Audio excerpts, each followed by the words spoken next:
If you like the video, make sure to like, subscribe, and comment for more videos like this. For those of you who have had sightings of unknown cryptids and creatures, skinwalkers, humanoids, pale crawlers, greys, etc., please share your most frightening stories. My girlfriend saw something that left her shaking. This one really had me puzzled. I've never had an experience myself, but I do believe in this and similar phenomena. I have never spoken with my girlfriend about unknown humanoids or any paranormal occurrences, for that matter.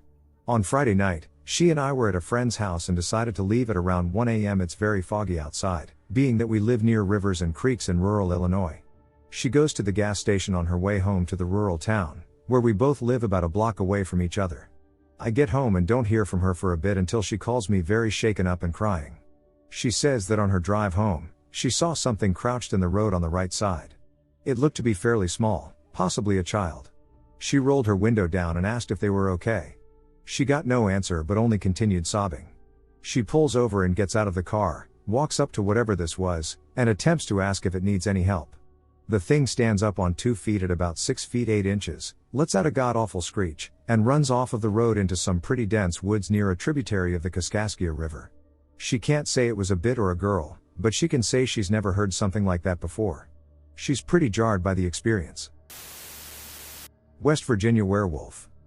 Date unknown, West Virginia, USA. A caller named Ben called in to tell of his grandfather's run-in with a possible werewolf. Sadly, he never dates the story, but he does claim that it occurred in West Virginia. I have a story. It's a story that my grandfather used to tell us when we were kids. He was in the Korean War and World War II, so he's seen it all. Well, he grew up in West Virginia, and he always told us this story when we were kids, and I always believed it. He and his brother were involved in illegal activities. They were moonshiners. Well, they were crossing the New River one time, and a big black creature was up on 2 legs, and my grandpa always said that when he saw it, it stooped down and ran, like feral, like on all 4, and it chased them to their truck, and it ripped the door open, grabbed him by the arm, and tore his arm out of socket. His brother pulled a .357 out and shot the creature off of the truck, and they drove off. His story has never changed. He just passed away about a year ago. Location: Copper Canyon near Denton, Texas. Date: January 21, 2008. Time: 01:45 a.m. After a late-night movie and after dropping off a friend, the witness, Bob, decided to take a deserted country road back to his place, which served as a shortcut. Bob drove on Copper Canyon Road, and as he drove over a railroad crossing at a sharp bend in the road, something otherworldly suddenly appeared from behind a tree to his left. Slamming on his brakes, Bob was stunned as a thin, gaunt, hairless, long-armed, long-legged creature suddenly caught in the high beams of his headlights. Less than 20 feet away, this weird, 5-foot-tall, slumped forward, long-fingered entity darted smoothly across the road, alarmingly, in 2 seconds flat. However, the real shock came when it stopped under the yellow light of a street lamp looming overhead, then turned, glancing in his direction. Like the eyes of a cat, yellow light reflected back at Bob as he tried to fight off the fear of the unknown. He stared wide-eyed and shaken as the unexplained nocturnal visitor silently turned and resumed fast, gracefully sliding strides, thankfully away to his right.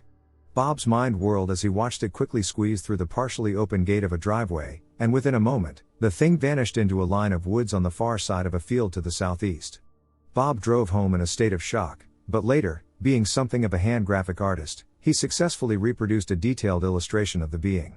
Earlier that evening, around midnight, 2 witnesses spotted a glowing amber-colored chevron-shaped object zooming through the sky.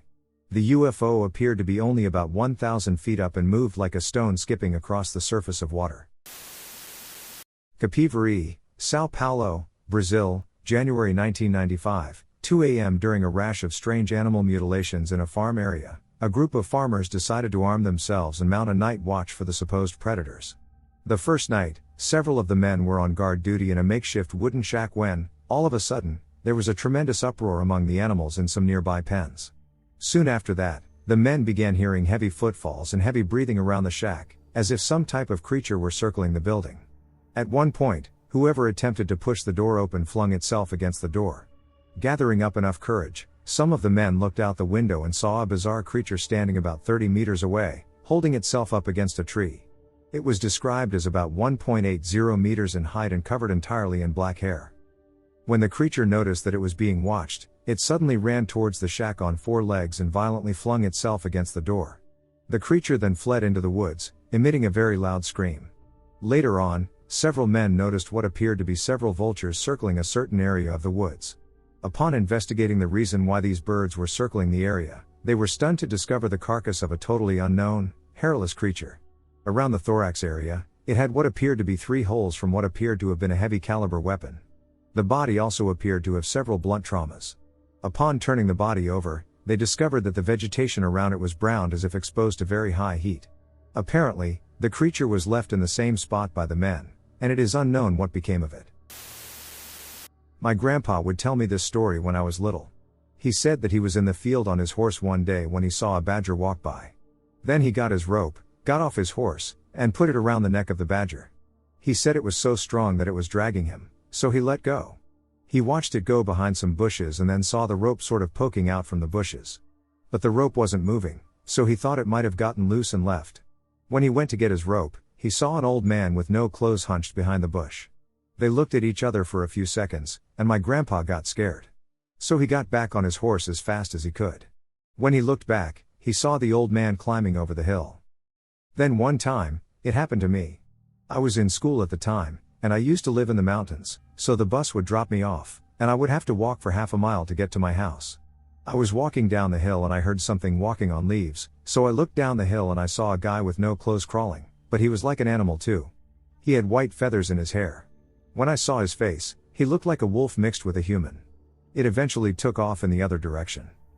That night, I was lying down, and it was so quiet that I heard drums playing outside my window. Then I got up, looked outside, and saw a pack of wolves in the field running around. I don't know what to make of it, really weird, but I'll never forget it. My husband was driving down the back roads of South Carolina, and he encountered something strange. He describes it as a large dog that's all black and casts no shadow, with the red reflective eyes of a creature in headlights. It looked like it was a void, shaped like a canine with eyes. He avoided it and kept driving, but said he saw the eyes in his rearview mirror for 3 miles, keeping pace with his car at 60 miles per hour. The only thing I can think of that's somewhat similar is the not deer, but it's not close enough. I don't know, I was just looking for some theories on what that was. I am 33 years old, born and raised in New Jersey. About 2 years ago, me and my daughter's father used to love to go on late-night ghost hunting trips. We would visit cemeteries and look up abandoned asylums and old landmarks to attempt to make contact with other beings of the paranormal. We had a few awesome times, most of which were actually cemeteries. I would witness shadow figures, and we would get a lot of activity on the spirit box. Well, one day, I found a very interesting location. It is located in Trenton, New Jersey. It is an abandoned child orphanage, and it is also used to operate as an insane asylum. It was late this night, maybe after 10 p.m. We were following the GPS to the location and hoping to not run into police or have to deal with being run off. We wanted to get inside the buildings. As we drove past the side of the actual orphanage, my mind was not on finding cryptids or any creatures, but as we were scooping out the place to see if there was any security, suddenly, out of absolutely nowhere, I saw this dark black, blacker than black, only what I could describe as a canine body shape, but when I saw it, the thing was in the middle of jumping out of view next to the side of the road. All I was able to fully see was the lower half of this thing, from the stomach to the tail. As it leapt out of my sight, it scared the shit out of me. What stuck out was the tail. This thing has a tail like a fox's tail, it is bushy and large. But New Jersey doesn't have foxes, and certainly not black foxes. This animal was larger than a dog and larger than a coyote. Like I said, I was not out this evening with this in mind. To see this, I was out to ghost hunt. I turned to my boyfriend, who was driving, and asked if he saw what I saw. He did not, which makes sense because this thing was on my side of the car and it was dark, whatever it was. I never saw the face or the upper half, it literally leapt from the side of the road into the brush next to the building. It was on all fours, but NJ doesn't have wolves, foxes, or anything else that fits what I saw. I googled all the native animals in New Jersey, and nothing was like what I saw. If I had to describe it in my own words, I would say I saw a large black wolf with a furry, shaggy tail like a fox's tail. If I witnessed this thing in another state, like Montana or even Florida, I would have an open mind, but do your own research. New Jersey doesn't have any animals native to it with that description. I have never seen a dogman or even a Bigfoot, and I have no doubt they are real.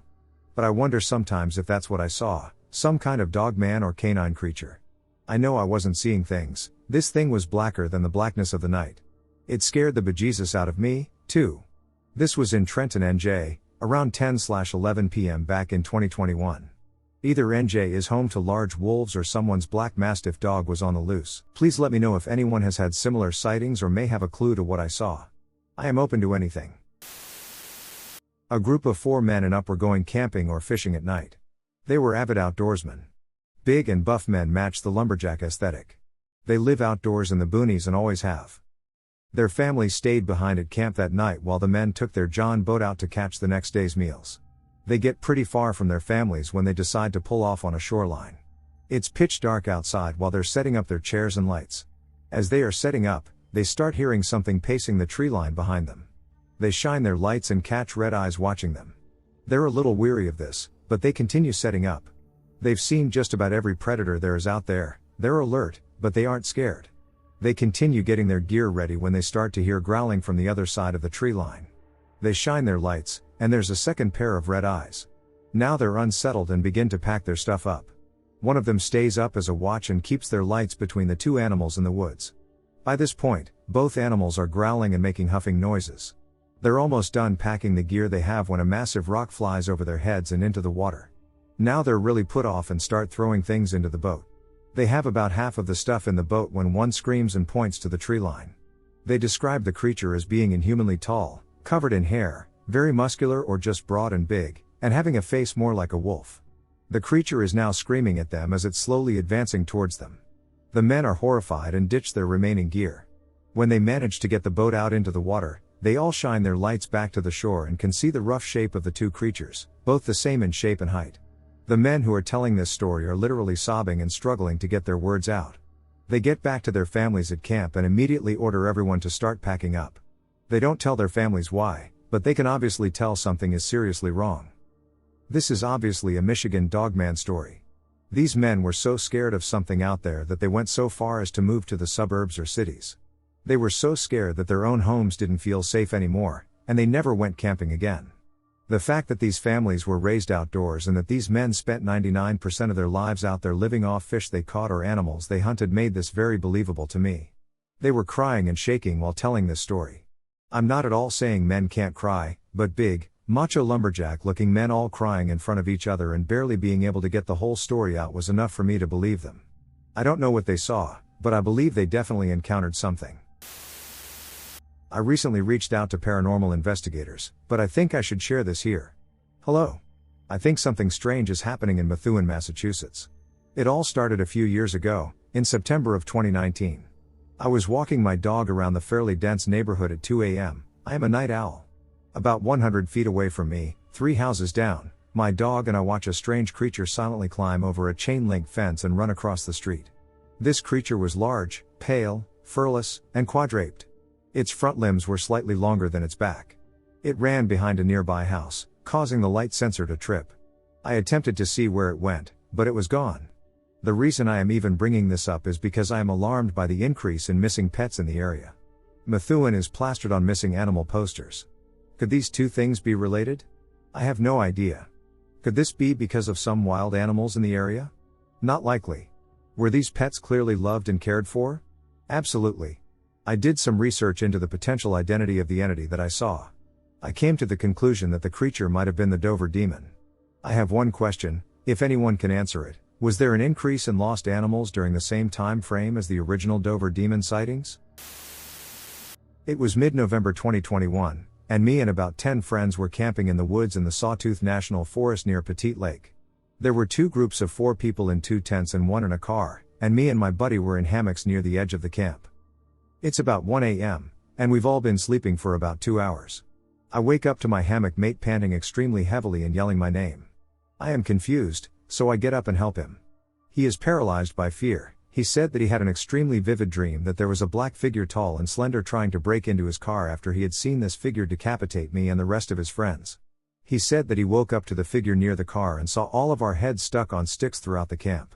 He proceeded, he said, to click the car alarm button, and the figure began to run circles around the car. He stopped, then dashed off extremely quickly into the woods. I was obviously freaked out at this point, and I immediately felt very uneasy. But I told him it was just a bad dream and that he needed to go back to sleep. He and I tried for about 5 minutes, both stricken with fear at this point, when we heard our friend in the tent begin to yell, "No, no, don't take me." Side note, we had not awakened anyone else in the camp at this point. This freaked me and my buddy out quite a bit because we had no idea what was going on. We were also very vulnerable in our hammock by ourselves on the edge of our 50-year-old camp. Our buddies yell and proceed to wake up most of the rest of the camp. And we find out that our friend in the car, whom my buddy said clicked the car alarm, was awake. So all of us, scared and awake, have a conversation about what is going on, and the buddy in the car says that he heard scratching on the window and heard something pull the door. He also said that he had seen the black figure running around the car as well. We were all freaked out at this point and decided to move into the same tent. Our friend with the dream also claimed a similar murder story to the friend in the hammock. The next morning, we all talked, and so many of us experienced what happened that night, 6 in total, that we determined that it must have been some sort of being that was giving us nightmares. We called it a wendigo, but we have no idea. Also, we had friends that stayed at the same site about 6 months earlier, and a few of them did notice weird things happening at camp at night, like feelings of being watched or walking around their tent. Strange stuff in the Idaho mountains. What does this sound like, and what do you all think? Hello, I'm a 21-year-old guy from Denmark. Back in 2017, I was going on a vacation road trip in the United States. We started in Las Vegas, where my mom visited old women she lived with for a year, back when she was 16 and an exchange student. We then drove to Los Angeles, then Arizona, New Mexico, Texas, and finally Louisiana. I was very into true scary stories. I especially enjoy cryptids, unexplained creatures, and skinwalkers and wendigos, and I told my family about it, but my sister and her boyfriend teased me about believing in such things.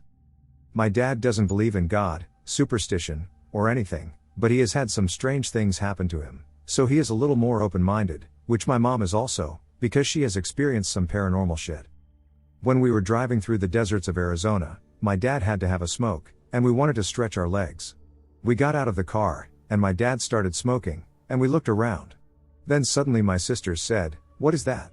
and pointed towards the desert, where we immediately noticed a lion-sized, totally black cat, like it was so black it absorbed the light. It's just walking. It had a really long and thick tail, and it walked so freaking weirdly, like it was a robot, with just totally stiff legs. Then it noticed us and just froze, turned its head really fast, and just stared. Then I turned its body without moving its head and started walking in that direction. Then I said that we should probably get in the car and get moving because I wasn't staying around waiting for it to reach us. My family quickly agreed, and we hurried to get in the car and take off. For the rest of the trip, my sister's boyfriend and my sister didn't tease me about unexplainable creatures anymore. We were really agitated by this thing. I started Google searching about animals that live in Arizona, and I couldn't find anything about a big-ass feline that black anywhere in the world. The only big cats I could find were jaguars, and it's rare they get black and not that black, and it was also much larger than a jaguar. And jaguars, cougars, and mountain lions live in forested areas and are definitely not in the middle of dirt or cacti. I still think about this a lot, and I've never found an answer to what this was, and I believe even more now that there are creatures in this world that we don't know about. The Silver Bridge between Point Pleasant, West Virginia, and Gallowipus, Ohio. It collapsed on December 15, 10 days until Christmas, killing 46. Many of the people on the bridge were coming back from late Christmas shopping when the bridge jolted and fell into the cold Ohio River. Christmas presents could be seen floating in the river, and headlights were still seen in the darkness of the Ohio.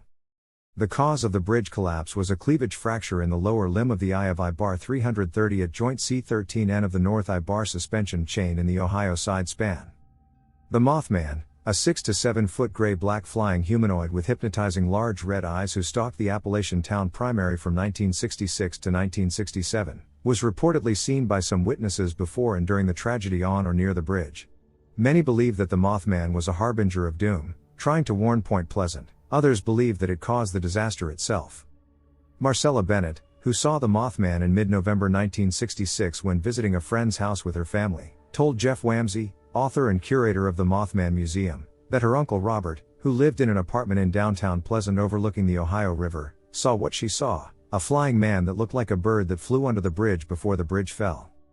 In Mothman Facts Behind the Legend by Donnie Sargent and Jeff Wamsley, when talking to one of the first Mothman witnesses, Linda Scarberry, Sargent says he received an email from the last tractor-trailer driver across the bridge before it fell, who said he saw the Mothman fly around his truck before it vanished into the sky. Mary Heyer was a well-respected reporter in Point Pleasant who wrote articles about the Mothman and was a close friend of John Keel, writer of the Mothman prophecies. They teamed up to interview witnesses to the murder. On November 19, 1967, she told Keel, "I had a terrible nightmare. There were a lot of people drowning in the river, and Christmas packages were floating everywhere in the water. It's like something awful is going to happen." When Keel returned to Point Pleasant around Thanksgiving 1967, people in the area were having dreams and nightmares about a coming disaster. Virginia Thomas, another Mothman witness, told them about people dying in the water of the nearby Ohio River. Despite popular belief, the Mothman is still reported in the Point Pleasant area to this day. One recent encounter was with a postal driver in 2018 near Point Pleasant. The Mothman remains an ingrained part of Point Pleasant's history. Thousands of people each year flood the streets of Pt. Pleasant to indulge in and celebrate all things Mothman. So I grew up in southern Idaho and have seen many unexplained wild things in the Idaho wilderness at my mother-in-law's house. She lives in Sun Valley, in one of the last neighborhoods at the base of the Sawtooth Mountain range. So to give you a better idea, it's past Sun Valley Ski Resort on your way to Stanley Redfish Lake area, but a bit before Smiley Creek Lodge. Anyway, the house sits next to the road with a tree line in front of it, and across the way is a wooded area with a small river running through it. My husband and I would spend many nights on the front porch with his mom, as she doesn't sleep much and occasionally sleeps in the trailer out front, and every time you'd get this horribly uneasy feeling that something was watching you. There's plenty of wildlife out there, deer, elk, bears, raccoons, etc. that would come into the yard at night, but this being watched feeling always made you scan the trees. Something was hiding in the trees, just watching us wait. The most notable times would be in the middle of summer, with no wind, and you'd hear the trees rushing and see them moving as if something were moving in them, and we'd see a much darker figure moving about them, tall and slender. If you ever heard of a slender man, this is what I can most relate to the figure. The nights we slept in the trailer, you could hear something tapping on the doors and windows. We'd blame the trees, but the trees honestly weren't close enough to tap like that. And her dog would always run to the same spot in the front yard, backyard, and garage and just start barking like there was an intruder every night. Sometimes, when you'd go to get the dog to stop barking, you'd hear something in the distance, move off quickly, and try to brush it off as wildlife, but it was always the same places, and it would be the darkest areas. I'm pretty sure the dog saw something we didn't. I've had other experiences with the dreaded feeling of being watched or followed and seeing a tall, slender shape amongst the trees, both in the Sawtooth Mountain range, the South Hills, the most creepy experience there, and my own neighborhoods in town. I really believe Idaho is full of cryptic, unknown creatures simply because of the emptiness and all the strangeness that Idaho seems to harness. I used to be stationed in Fort Irwin, California.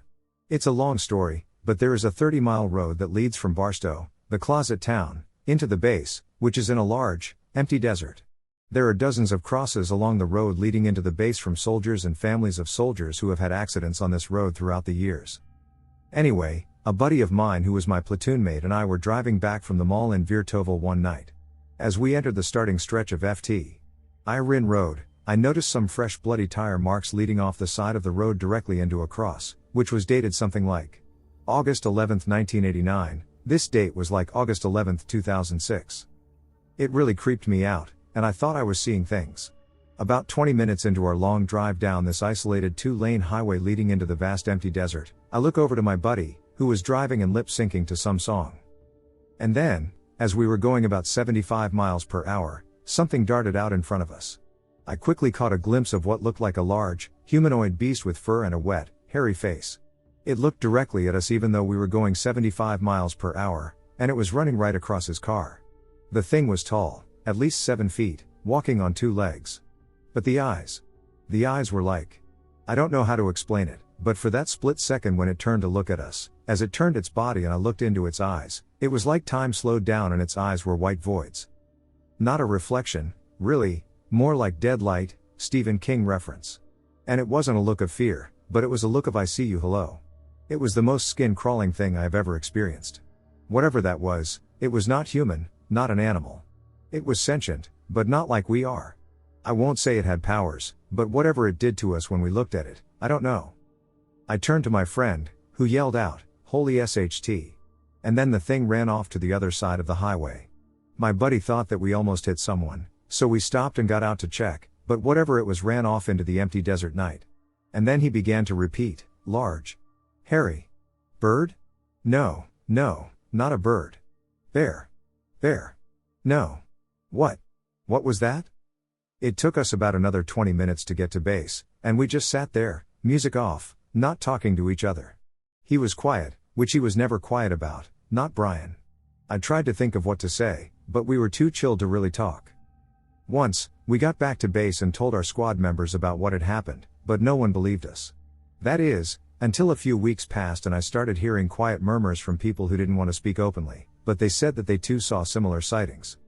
Years later, after I got out of the service, I did some research online and learned about native folklore passed down by indigenous Native Americans who claimed that Sasquatch was believed to live out in the barren salt flats. Google pulled up a lot of interesting information. Whatever it was, my friend turned white as a ghost that night, and we never spoke of it to each other again. I live alone, which I have done for about a year now after breaking up with my ex, and it's been mostly great to have my own space in my own house where I'm free to do whatever I want, whenever I want. That said, I spend most of my time upstairs in the evenings playing video games and watching videos. I don't really have a social life, but that's okay with me. I've never felt uneasy in my own house until about a month ago, when I went to the kitchen at night to make a drink. Now, my kitchen is overlooked by my overgrown garden, which is in turn overlooked by some woods. It's a fairly rural neighborhood, and it's very quiet at night, which makes it a friendlier environment for some wildlife to come out. I'll often see foxes and deer, and I've been woken up at night by the scream of a fox at 4 a.m. once, and they like to hang around outside the front of my house because there's easy access from there to my back garden and then into the woods. My kitchen has this big window that looks right into the garden, but at night when the lights are on, I can barely see more than a few feet ahead of the window as it acts sort of like a mirror. Well, on this particular night, the few feet ahead of me that I could see were all this thing needed to make itself visible to me. I hadn't noticed it until I looked up and out of the window after making my drink. It was a bipedal creature, skinny but very tall with hind legs, and had no hair. Its mouth was tiny but protruded, similarly to a canine's. It had no ears from what I could see. It just stayed there, looking at me with these completely white, tiny eyes. Its head was tilted to the side, and its bottom jaw was slightly open. I didn't even know how long it had been there. I was in the kitchen for about a minute before I even bothered to look out of the window. I just froze. You think you can rationalize what you do in situations like this, but I was frozen in terror.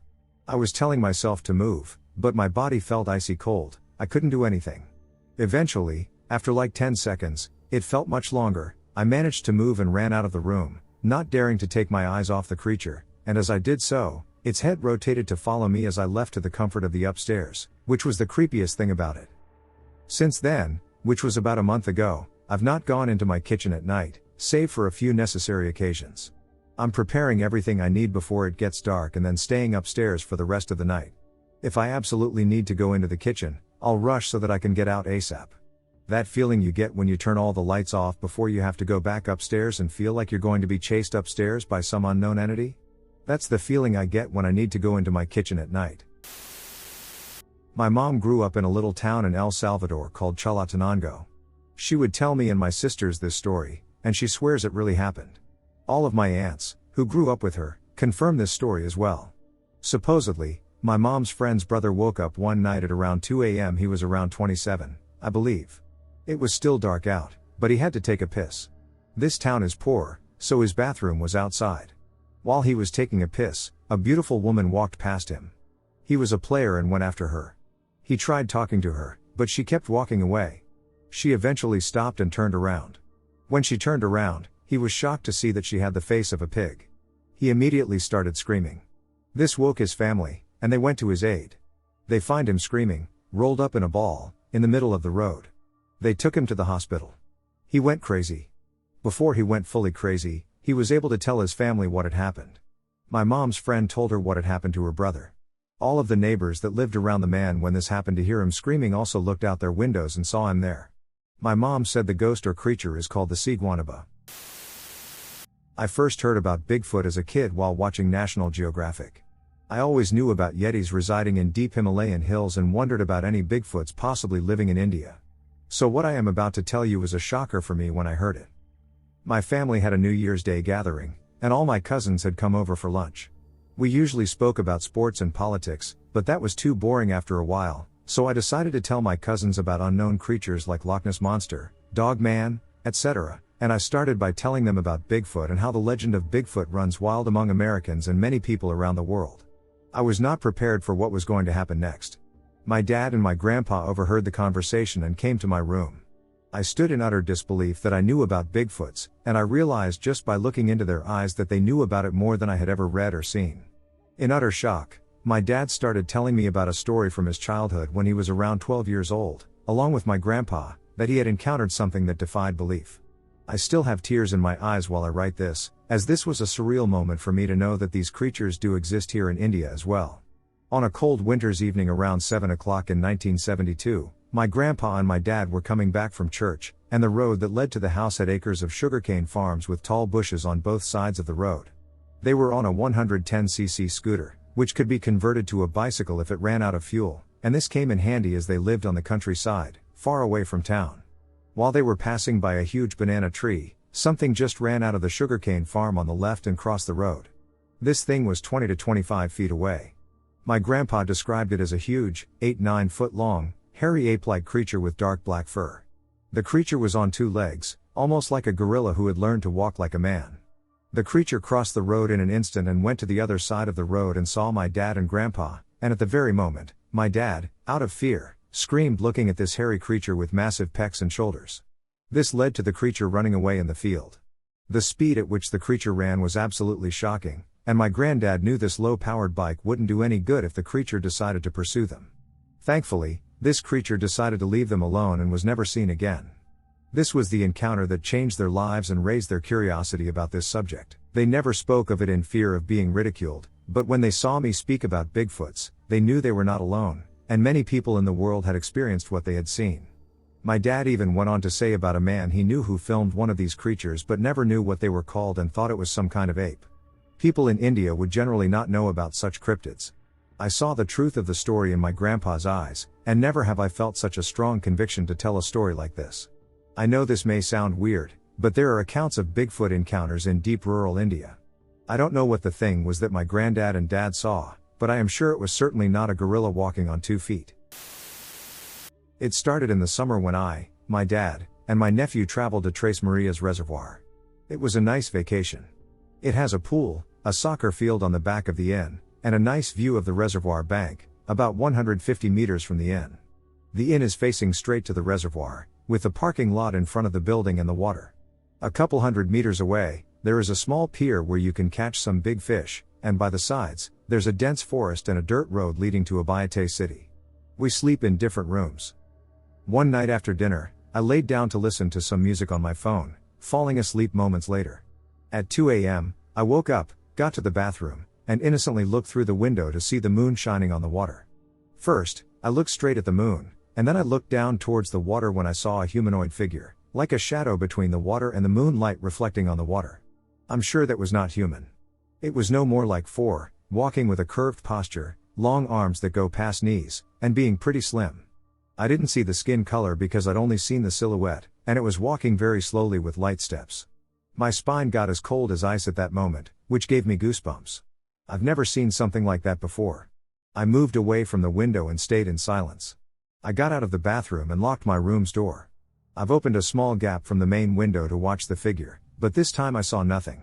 I left the window open with the small gap, and I lay in bed again, backwards to the window, with the moonlight on the wall in front of me. Big mistake.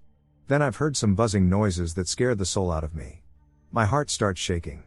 When I see a shadow block the moonlight, like someone was peeking on the window, my jaws are trembling in fear, and I am paralyzed by the scary noises. As suddenly as the sound started, it went away by distance. My body tingled, and I finally caught some breath after the encounter. After all this, my head hurt a lot, maybe because of the sounds or the distress. I was in shock for some hours after the incident and cried like a baby. We left the inn the same evening. 1 year later, in 2012, I saw some news that 3 cylinder-shaped UFOs were seen in the same spot on Tres Marias Dam, a couple miles away from there. Please, if someone had this type of close encounter, let me know in the comment. That was my most frightening experience. The mystery of Portlock, Alaska. The community of Portlock began in Port Chatham Bay on the Kenai Peninsula as a cannery in the early 1900s. Its inhabitants were mainly Russian folk, specifically from the Aleutian Islands, which form a curving archipelago that connects Alaska and Russia while delineating the Bering Sea from the Pacific Ocean. In 1921, the community established itself enough to warrant a U.S. post office opening in town. The mysteries of Portlock began only a few short decades after its founding, with the disappearance of some town folk in the 1940s.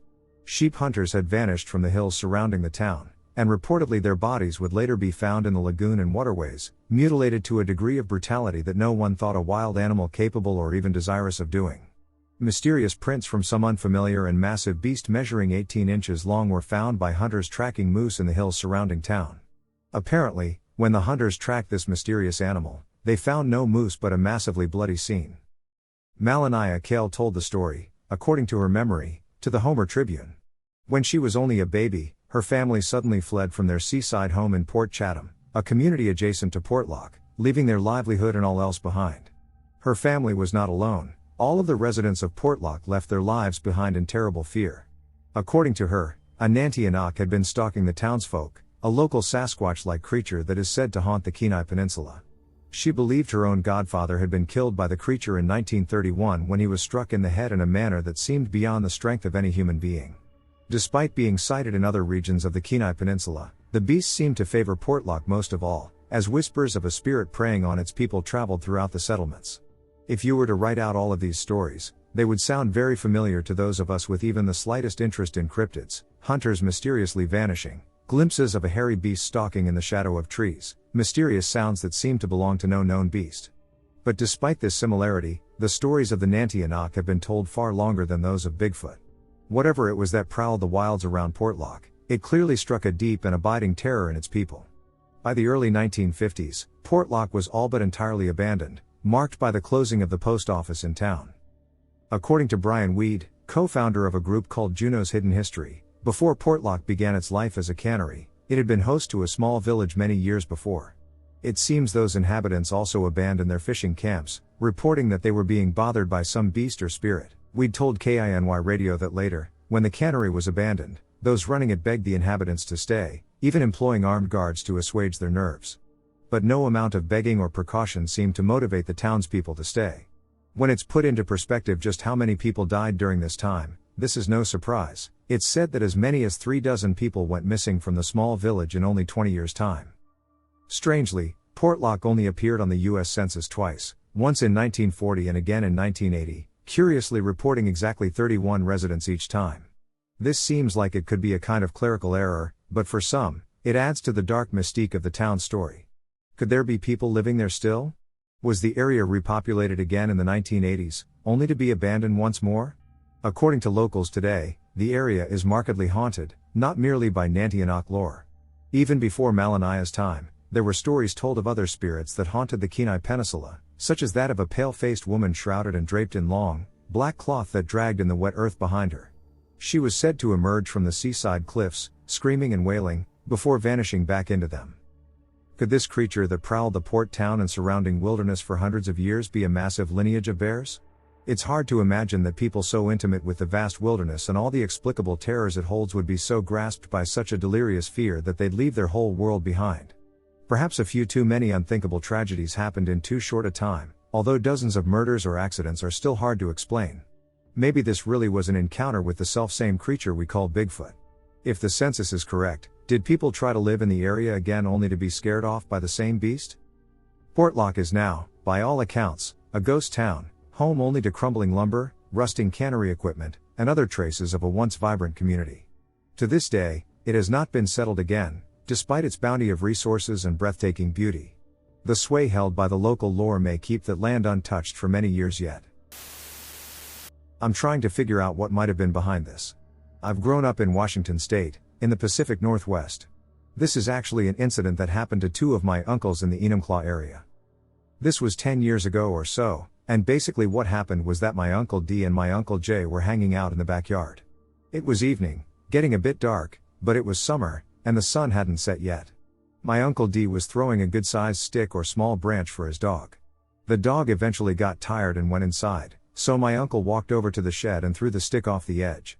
The way the yard is that there's a fence going around the perimeter, but it's clearer on the map. Along the length of the yard, directly past the fence, there's a straight drop, about 100 feet. At the bottom are a bunch of old, very tall trees that run along the bank of a river. Basically, there's no way anyone could stand behind the shed and not die. Anyway, Uncle D threw the stick over the fence and walked back over to Uncle J about 30 seconds later. The stick comes flying at them from behind the shed. They were extremely lucky they saw it because they managed to duck, and the stick hit the house behind them and broke in half. They both said that it was thrown faster than any person could have physically thrown it, and if it had hit one of them, they would have been seriously injured. Now neither of my uncles are the type of people who would make something like this up. They may have had a beer or two that night, but most likely they were just smoking cigars, which is extremely common for them.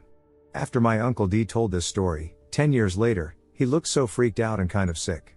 I tried to get more details, but he wouldn't talk about it anymore and changed the subject.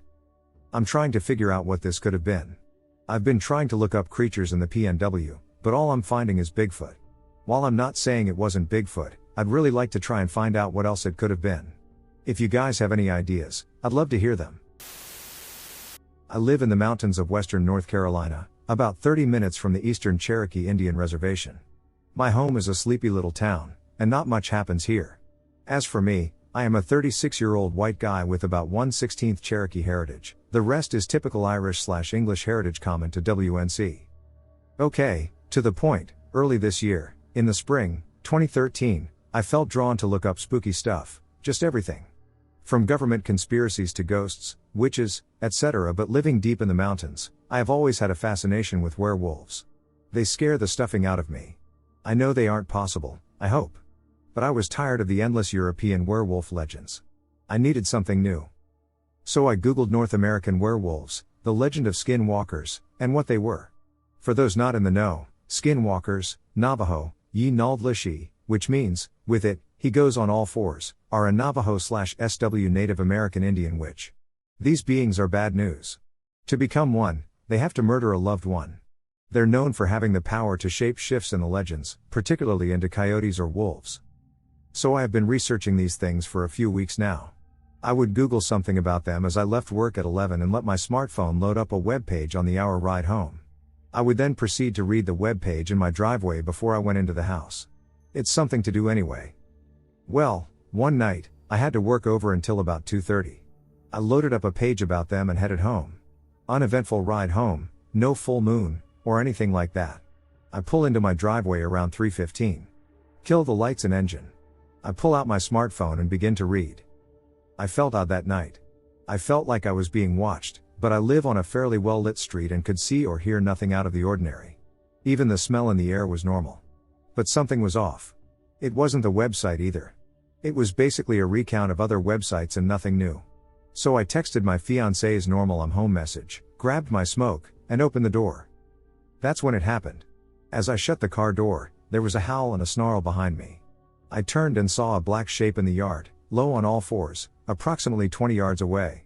My mind raced for what to do. I could try to sprint to my house or get back in the car. I jumped back in my car, slammed the door, locked it, and turned it on. I could not see anything around the vehicle, but I could hear growling around the back of the car. My terror turned to rage. How dare this thing threaten me? I threw the car in reverse and floored it. I thought I hit something, and as I turned around, I thought I saw something sprinting off into the woods behind my neighbor's house across the street. Now, my fear came rushing back in spades. I looked at the clock, and I could no longer stand to be at my house. At all. I had to be anywhere, somewhere other than here. So I took off, leaving my house at 3:30. I came to my local Walmart parking lot at 4:30. I do not remember the past hour. I do not know how far I have gone, but my gas was getting low. I still could not bring myself to go home. I ended up sitting in that parking lot until 7 o'clock. I drove myself home and nervously crawled into bed. Not much else has happened since then, aside from seeing one coyote. While they aren't uncommon in NC, I mentioned it because I was driving to work at 5. I'm on day shift now, and I was laughing at myself for being such a chicken this summer and how foolishly I had acted. At worst, there was a coyote in the yard. And it was as scared of me as I was of it. I thought to myself, there is no such thing as skinwalkers. At that very second, a coyote bounded across the highway ahead of me, its eyes glowing an eerie yellow or red in my headlights. It stared directly into my eyes for what felt like a solid minute. Even though I was going 60 miles per hour, it could have only been 3 seconds tops, and then bounced across the highway off into the forest. Was this an odd coincidence or a warning? I'm not going to discount that it was just a random chance having a laugh at my expense, and I think a lot of stuff people believe in is bullshit. But this one just hit home. I've had a couple encounters that have left me feeling crazy and super off. I live in central New York, which is where each of these happened. So several months ago, I'd say probably around February or March, I was at a park with one of my friends after dark. We had gone there frequently, and nothing had ever seemed weird. My friend was standing off to the side of a shed a few hundred feet away from me. I was sitting in my car. I had been zoned out, looking at stuff on my phone. He had been talking on the phone with someone. It wasn't until I heard this strange barking that it didn't sound human or animal-like, per se. I couldn't figure out which direction it was coming from. The sound seemed to be coming from every direction. I looked up and saw my friend quickly walking down the hill before coming to a dead stop, mid-step. When I looked around, I saw, out of my side mirror, something stand up from all fours behind my car and sprint off, way too quickly, into the surrounding woods. My friend came running to my car, getting in and locking the doors before saying, "Did you see that thing? It wasn't human. It looked like it, but it was way too tall and skinny. It had run up behind your car, and then when it was going behind your car, it squatted down on all fours and then got up and ran off." The second encounter. This happened a few months later, right around the start of spring. I was with 3 of my friends and one of their dads. We were in the middle of the woods at one of their campgrounds. They had gone off for a walk, probably 20 to 30 minutes ago. I had stayed back to watch the fire. Suddenly, the world had gone almost silent. I almost felt like I wasn't even in our world anymore. It's hard to explain. I heard this woman screaming, "No! No! Help! Someone help me!" I had just sat there, staring at the direction that I thought the noise was coming from, which was deeper in the woods. At first, I thought maybe it was one of my friends yelling, but none of them sound like that. Something had also been off about this voice. After a few minutes, it trailed off and got quieter as the world returned to normal. My friends had returned after another 15 to 20 minutes from a different direction than when I heard the voice. So yeah, if anyone knows what these encounters are or has had similar experiences, let me know. 9 years later, this story still creeps me out. I'd like to preface this by saying I no longer live in this area, and I fully expect people to mock me for this. I'll also say this is not my own personal experience, but the experience of 2 separate people in my life, whom I trust completely and who had encounters on different days, times, and places in 100% independent experiences. In 2007, I was a high school senior living in a desert in Southern California, in a small area known as the High Desert off the 15 freeway. The area is about 2 hours south of Las Vegas and about a 2.5-hour drive northeast of Los Angeles. Growing up there, my cousins and friends and I would always joke around about things like ghosts, aliens, or El Chupacabra. I'm sure many of you are familiar with that legend. I should add that my cousins and friends and I were always more willing to believe in the supernatural than dismiss it outright. One night I was talking to my best friend on the phone, like we did 3 or 4 times a week when we weren't hanging out. She started telling me a story that creeped me out. She was driving home the night before, at about 11:30 p.m. from her boyfriend's house, which was about a mile away, though dark, secluded dirt roads from her house. She said that while driving home, she caught sight of 2 red dots in the dark in front of her, about 4 feet up from the ground, just outside the view from her headlights. Scared and unsure of what it was, mountain lions and coyotes are known to prowl the area, but they don't have red eyes. She turned her brights on. That's when she flipped her shit. I'll never forget the sheer terror that came into her voice as she told me what she saw. We've been best friends now for 20 years, she's more like my sister, and I know everything about her. She has never been one to pull pranks on me or lie to me to freak me out. She was genuinely serious and absolutely horrified. She told me that when she turned on her lights, she was face to face with a creature she had never seen before. It stood only a couple hundred feet from her. It had 4 legs, which she described as resembling a dog's legs, but only stood on its hind 2. It was about 4 feet tall. It was black, it looked almost scaly and slick, like it had the skin of a lizard, and it was wet. Long spines stuck out from the back of its head to its tail. Its eyes were red, its jaw protruding like the long snout of a dog, and it had visible fangs, long incisors. What freaked her out the most, she said, was that it didn't seem to be afraid of her. Instead, she said it looked into her eyes, as if it were studying her and challenging her. After what seemed like an eternity, she said it jumped into the darkness of the desert. She flipped her car in reverse, spun around, and sped back to her boyfriend's house. She told me she cried and, being religious, prayed the whole way back. She said she couldn't keep her eyes out of her rearview mirror, afraid she would see it chasing her car. She was too terrified to even sleep. I got goosebumps just hearing her describe it. In fact, I still get scared thinking about it. To make the mood lighter, I told her I believed her, I do, and started joking that she saw El Chupacabra. She believed it was more demonic, but today we still jokingly refer to the creature, whatever it is, as El Chupacabra. Eventually, we got off the phone. I was so freaked out by the story that I felt compelled to share it, maybe to have my mom make me feel better. I went into the kitchen for a drink and found both my parents there, chatting at the table. I decided to tell them the story because I was visibly freaked out and wanted to laugh. I started describing the creature exactly as my friend had told me 15 minutes earlier. I was looking at my dad as I spoke, and I saw his face drop, his eyes widen, his jaw settle, and I could have sworn I saw his skin turn a little whiter. Before I could finish describing the thing, my mom interjected, grabbing my dad's elbow. "Oh my God. That sounds exactly like what you saw the other day." I stopped my story and looked at my mom for more explanation. My dad asked me to finish my story first. Once I did, my dad told me he had seen the exact same creature 3 days before, in the early morning, on his way to work. At that time, he worked in construction, about 2 hours away from home. He had to be at work at 5 a.m. and would leave our house about 3 a.m. each day. He told me as he drove to work through the mountains, in an area about 20 minutes west of where my best friend had her encounter, that he caught something moving next to his car from the side of his eye. At that time, it's very dark. He traveled long, windy mountain roads with no streetlights around, but he said he saw something blacker than black moving at pace with his car in the trees. He stopped his car, thinking maybe he was still half asleep. Pulling over onto a lookout stop, he parked the car facing the road. He left his lights on. Then he saw the same sort of creature walk into the light of his headlights. It looked into the car from about 100 feet away, still on the road. It noticed him. It was aware of him. Then it turned and jumped back into the darkness the way it came. My dad said he never hit his gas pedal so hard or so fast. It freaks me out to this day. We don't know what it is, but something is definitely out there in that desert, and it's not afraid of humans. It was the summer of 2001.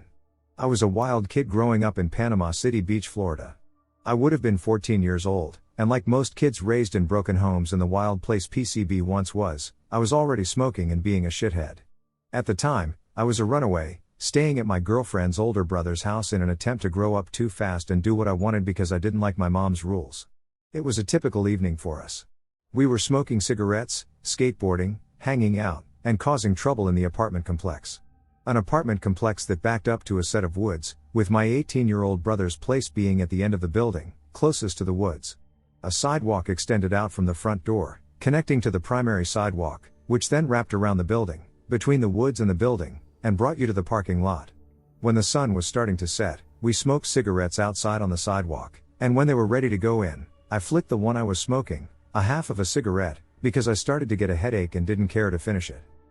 We went inside, played video games, and eventually passed out. The next day, I woke up around 11. Everyone else was still asleep, so I thought this would be a great opportunity to smoke a cigarette by myself because I knew we didn't have many left. I went to get one out of the pack, and it was empty. I guess Chance, my girlfriend's older brother, had smoked the few remaining while we played games and slept. Then I thought, wait, I flicked that half cigarette last night, so I'll just go find it. I walked down the stairs, got to the sidewalk, and started skimming the ground looking for it. I walked around the sidewalk, skimming for it, but couldn't find it. When I looked up, I was roughly 4 feet from the perimeter of the woods, and right on the edge of the woods, kneeling behind a palmetto, I saw it. A large monster, covered in mangy brown hair, was as tall as I was, but I couldn't see legs. It looked like it was crouching. I saw teeth, and I had large, solid black eyes. I was frozen in fear. I had no idea what to do, and it was quite literally right in front of me, a mere 4 to 5 feet away. I finally got the courage to run and bolted up the stairs, yelling "Chance, Chance, Chance," and tripping over every step on the way up. He was my girlfriend's brother, whom we were staying with in the apartment. I told him what happened, and of course he laughed it off and told me I must have hallucinated it. After convincing him to go look, we went right back down the stairs together, and of course it was nowhere to be found. My friends are now laughing, and I am panicking, with adrenaline still pumping and my brain still trying to process the whole encounter. Like I mentioned, it was 2001. I was 14, and I had never heard the word cryptid. I don't think I knew what Bigfoot was yet, and I was completely shocked. I spent the next 2 weeks totally obsessed, and I got the chance to scour the woods with me, and we found absolutely nothing.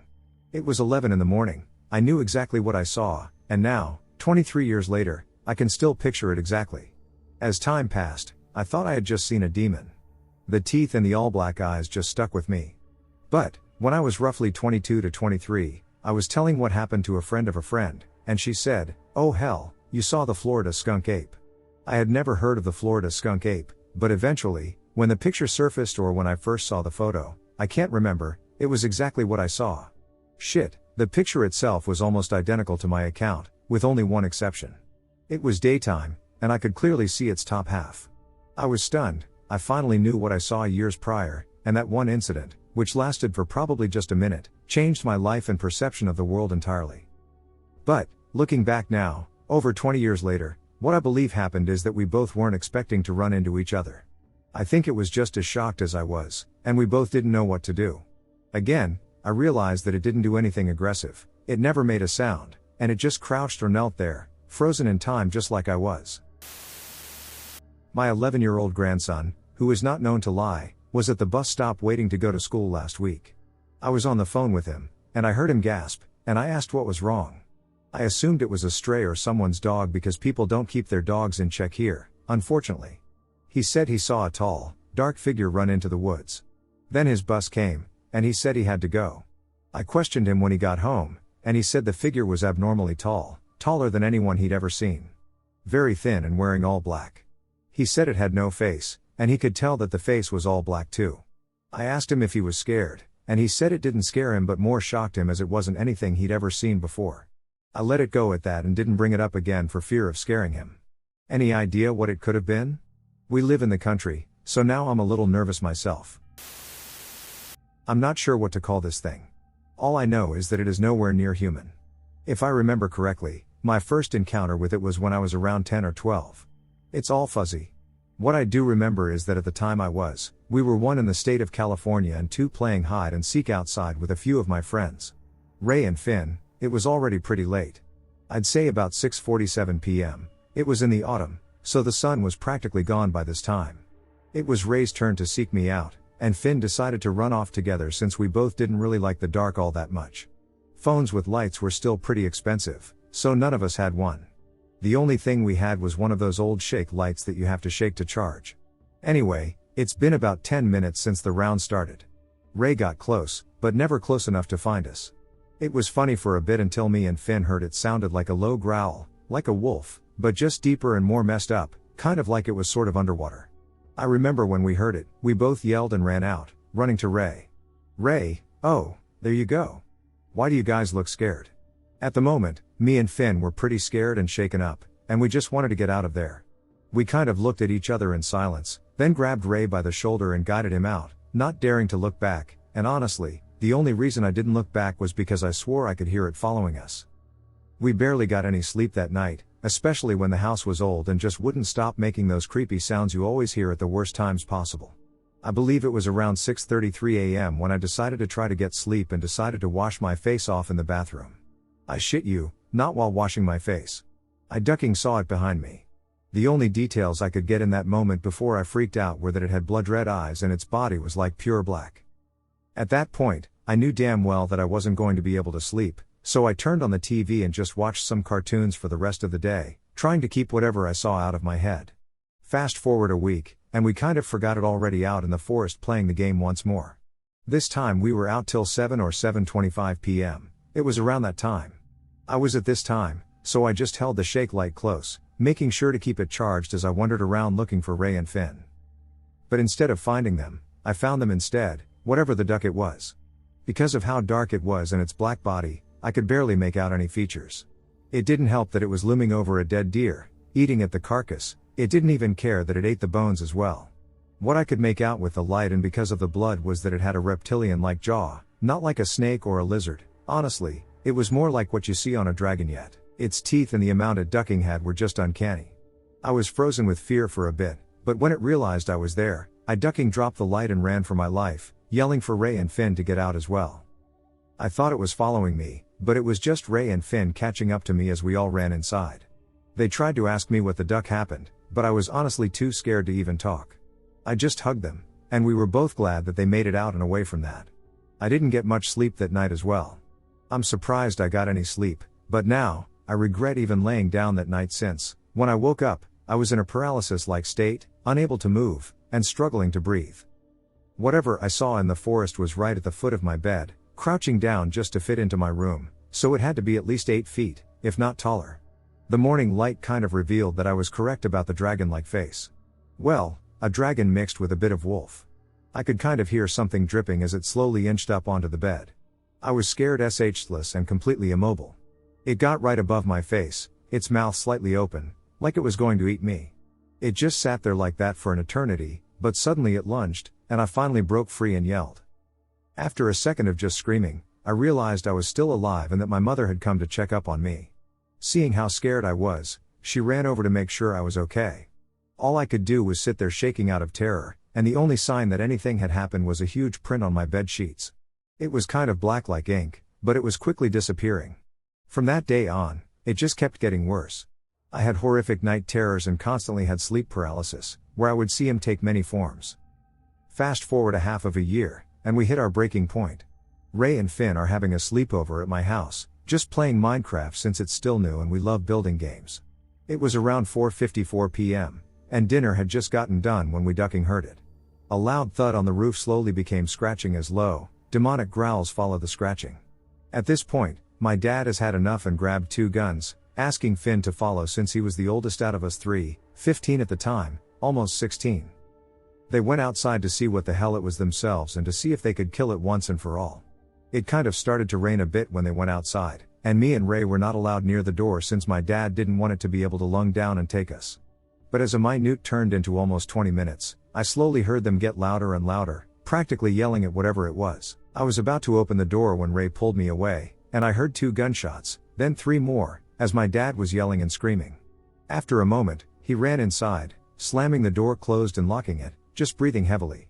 Finn was nowhere to be seen, and we kind of just thought of the worst since Dad did have a bit of blood on him. His leg was sort of broken as well, and the bone was showing, which almost made me puke on the spot. Dad is kind of fine now since he had an implant, but for Finn, we were right to think the worst, because I recently learned that yes, Finn indeed died that day. They have yet to find his body, and his dad has not been the same. The next day I had to say bye to Ray since Dad just couldn't handle being in that house anymore, and we moved all the way to Washington as soon as we could. We have been here since, but I think it followed us. On my late night walks, I can sometimes hear something following me, and my dad just doesn't want me to talk about it. The only details I have gathered from my dad about the creature are that it's 9 feet tall. It has dragon-like wings and a wolf-like head. Its body was dripping like ink or tar, and it had spikes down its back. It's hard to talk to Dad about any other details because he's just gone down a road of drinking, but honestly, I think it's back, and I'm scared. I don't want anyone to die again, and I don't want to move once more. I get that I didn't really see it myself, but it still scares me, and I still have sleep paralysis and nightmares about it. This was literally the scariest thing that's ever happened to me in my entire life. It was about 8 p.m. but still bright out, so I was going for a walk by myself on some trails by a river at my university. I had walked there hundreds of times, and the sun still hadn't set, so I wasn't uneasy and was planning to go sit at a bench near the chapel. I got into this one path where, essentially, you can only go forward or backward, and I saw this strange man. At first, I thought it was the cutest thing because he was surrounded by maybe 5 to 6 bunny rabbits. He had a camera and was taking pictures of them, and I'm almost positive I was in the back of a few of them. I didn't think anything of it and figured he was just feeding them, but when I started walking closer, the rabbits ran away, and I saw no food or grass on the floor. I passed the man and started walking quite quickly because, at this point, I was very stressed out but didn't get a good look at his face because he just stood still and turned away to face the water when I passed. When I was a decent distance away, I turned around to see if the man was still there, and surely he was, but this time surrounded by double the number of rabbits, and there were other animals there too. They were kind of just circling around him at his feet. It was at that point that I all of a sudden heard a bunch of dogs barking coming from the man, with a pitch sounding almost like screams, and ran away as fast as I could to the end of the trail. The man didn't follow me as far as I knew, but I wasn't looking. Does anyone know what this could have been? I was thinking of a skinwalker, but I know they don't typically take human form. When I was younger, my mom and my uncle would tell us this story, and I always thought it was a ghost story. But recently, I've been thinking it was an encounter. Please let me know if you had a similar experience and if you believe their story was an encounter as well. My mom lived with her older sister, older brother, and mom in a very old apartment complex. The complex was owned by my mother's aunt, but my grandma would run it to make money. The apartment complex was pretty large, and the one bathroom they had was pretty far away from where they would sleep. My grandma took over a couple of the rooms on one side of the complex since they weren't being rented. There were around 3 to 4 rooms, and they were being used as storage. One room was a bedroom, and my mom couldn't recall what the other rooms had. In the actual apartment that was next to those rooms, they had a kitchen, a TV, and a room where they all slept together. Because the building was pretty old, most of the rooms didn't have light, but the actual apartment did. Since the bathroom was really far away, my grandma would have my mom and her brother bring in a urine bucket at night. But since back then there were barely any lights, the nights would be very dark, and it would make my uncle and mom super nervous. They would have to carry a cable light with them. So then one night, again, my grandma forced them to go get the pee bucket, and they both nervously hurried to go get it while carrying the cable light. They got the bucket out of the room, and as they were heading back, my uncle noticed a fire light in the patio, and he immediately shielded my mom and started shaking. My mom, confused, tries to see what it is. The way she described it, it is like a fire-like projection but not red, more like a whiter fire. They both run to try to go back to the main apartment, but their older sister, who wanted to mess with them, locked the door and wouldn't let them in. My uncle, out of fear, takes off, leaving my mom behind.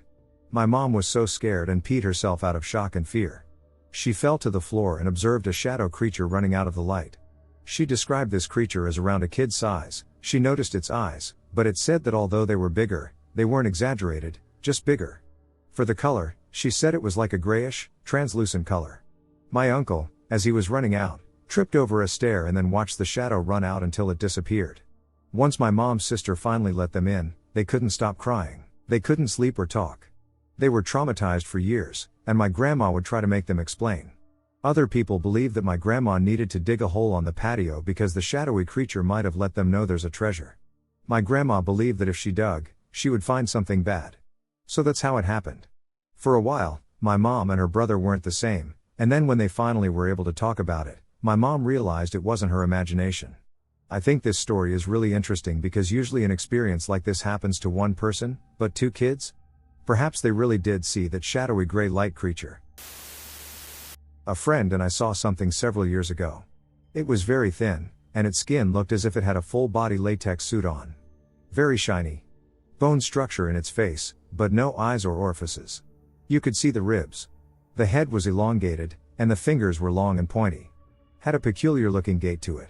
This was late at night, and the creature was directly under a security light in my friend's backyard. We had been sitting quietly in his truck. This thing walked up, not noticing us. Maybe 15 feet in front of us, directly under the security light. My friend screamed, and it jumped and faced us. It then took off towards the woods. We had been gone for a while and were just sitting in the driveway, chilling, before we went in. We had actually pushed the truck to the house because we had run out of gas right before we got back to his house. We finally got brave enough to run into the house, but the door was locked, and he didn't have a key because he never locked the house. Then we go around the house to try to get through his bedroom window, only to find that it is open. Not only was it open, but the screen was wadded up and shredded on the ground. Anyone have any idea what this thing could have been? This was in 1996 or 97. I've never been able to figure it out. So this happened to my friend, not me, back in 2007. She was walking home from her friend's house at night. This is a town in southern Oregon. She doesn't remember the exact time but says it was definitely after midnight. It was dark, and no one else was out. She says she was completely sober and not sleep deprived, so she's on her way home and just about 2 blocks from her house. She was walking on the sidewalk along the main street and was crossing between 5th and 6th streets. Her house is on 7th. Across the street is a Safeway and a cemetery. Right then, she noticed something about 50 feet ahead of her, crossing the street from the cemetery side to the side she was on. This is how she describes it. There were 2 creatures walking on their hind legs, side by side. One was slightly shorter than the other, but they were both really tall, at least 7 feet. They were hunched over, lanky, and extremely skinny. She says her immediate first thought was that they looked almost like deer walking on their hind legs, but they didn't have any fur. It was more like a dark grayish skin. They held their arms and wrists kind of like how a T-Rex would, but their arms and hands were very long, almost as long as their legs. When I asked, She said she didn't see any tails. I asked her if they had hooves, and she says she thinks so but can't remember that part for certain. Everything was quiet, and she didn't hear them making any sounds on the pavement as they walked. I asked her if they had antlers or deer-like shaped faces. I thought that maybe it was just hairless deer walking on their hind legs for some reason. She said there were no antlers, and their heads were not shaped like deer or any animal but more like people. She describes their faces as looking human, with human features, but something was just slightly off. She had frozen where she was as soon as she saw them. Everything was quiet, and there were no cars driving by or anyone else around, which is normal at night in our small town. She says she stood there, kind of in shock. She watched as the two creatures slowly walked side by side, silently, from across the street and over to the side of the street she was on. She says they didn't seem to see her at all, or if they did notice her, they didn't act at all like they did. She says they acted as if they were simply a couple going on a casual night stroll together. She doesn't remember feeling any negative energy or vibes, she just felt fear because she was pretty damn scared. As soon as they finished crossing the street, they continued to straight down 6th Street, and she couldn't see them after they passed the first house and kept walking down. At that point, she said she snapped out of the shock and started running one more block towards 6th Street to see where they were going. Once there, she turned down 6th Street to follow them, but they were completely gone. She doesn't know where they could have possibly gone that fast considering they're just walking, and not walking fast, but, like I said, almost as if the two of them were just out on a casual night stroll. As soon as she realized they had somehow disappeared out of nowhere, she started running as fast as she could the one more block to her house on 7th Street. She told her mom and sister the next morning. She says these creatures were like nothing she has ever seen or heard of before. She only ever told her family and a few friends, me being one of them. Oh, and she also has no history of any mental illnesses.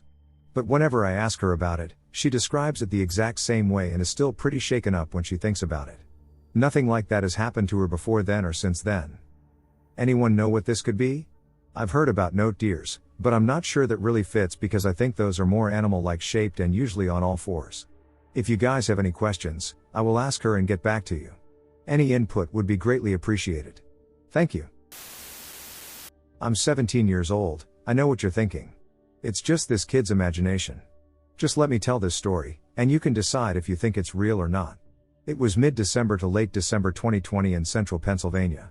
I honestly didn't think we had any skinwalkers here until now. Here's the story. I was at my family cabin hunting, like most Pennsylvanians do in December. I was going to be there for 2 weeks with my dad, brother, and grandfather. We arrived the first day at 4:45 p.m. so we still had some hunting light left, so we grabbed our rifles and headed out. We got some light snow in the morning so we could see the tracks easier, but not enough to get stuck or lost. We walked for roughly 5 minutes. When we finally came across some tracks, there were 2 sets and some scats. We could tell by the size of the scat that one was a buck. My brother and dad went after one set of tracks and me the other. I always follow the tracks until the brush was getting too thick for me to see past 30 yards, so I decided to sit up against a tree with my rifle. About 15 minutes later, I was eating a snack bar and drinking water when it sounded like I went deaf. The whole woods sounded quiet when I heard a loud church and a pop of sticks and leaves. It sounded way too heavy to be a deer, but it couldn't have been a bear since we didn't see many in the winter. The one way I knew something was right was the awful smell of meat that sat in the sun for 2 weeks. 5 minutes later, everything was still very quiet when I suddenly got this feeling of being watched. Now I don't get scared easily, but I got up, packed all my stuff up, grabbed my gun, and walked slowly, looking behind me every few yards. When I finally got back to camp, it was roughly 5:54, and it was dark. I saw my brother, dad, and grandfather sitting around the campfire, eating hot dogs and beans. I pulled up a chair, got a hot dog, and started to eat it when my dad asked, "Did you see anything?" I sat and thought for a minute, nothing but snow and birds. I thought it was a good idea to hide what I smelled and heard. Later that night, when I laid down, I thought about it some more and texted a family friend who was 49 or maybe 50, the smartest outdoorsman I knew. I texted him, "Hey, so I had a weird experience in the woods today." He texted back, "What happened, son?" I said, "This terrible smell, like I've never smelled before, and these really big footsteps, way bigger than a deer." He said, "Smell? What kind of smell?" I said, "Like someone left meat out in the sun for days," and he texted, "Oh, I was worried you would say that. Let me tell you a story. So I was 27 in 1999, and I was hunting deep in the backwoods. I was sitting there for some time when this smell overcame me. It smelled like rotting flesh, and everything went silent. I couldn't see anything, but about 15 minutes later I heard someone say my name and say, "Come here." The only part was that it was my mom's voice, clear as day.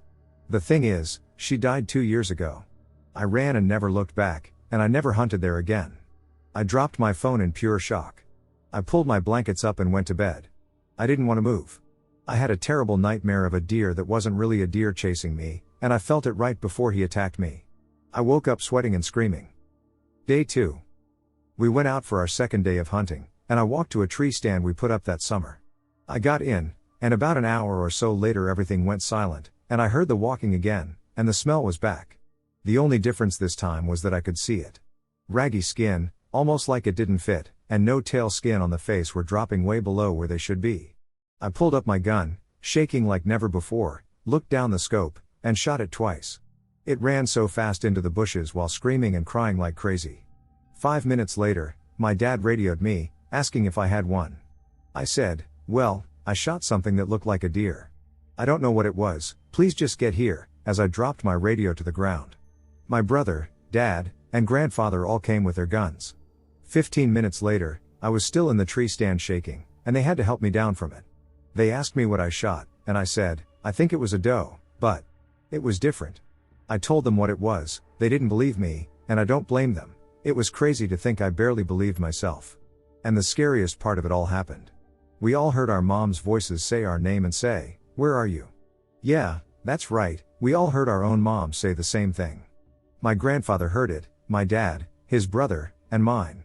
We all looked at each other and got out of there, and then we heard a baby crying. We felt bad but had to go, we knew it wasn't real. We got to the cabin, and while we were packing, we heard a thud. I opened the door with a rifle in hand and saw 2 dead rabbits on the porch with their stomachs ripped out. We got out of there and ran to the truck, rifles still in hand. We got in and drove as fast as we could. That was the longest ride ever.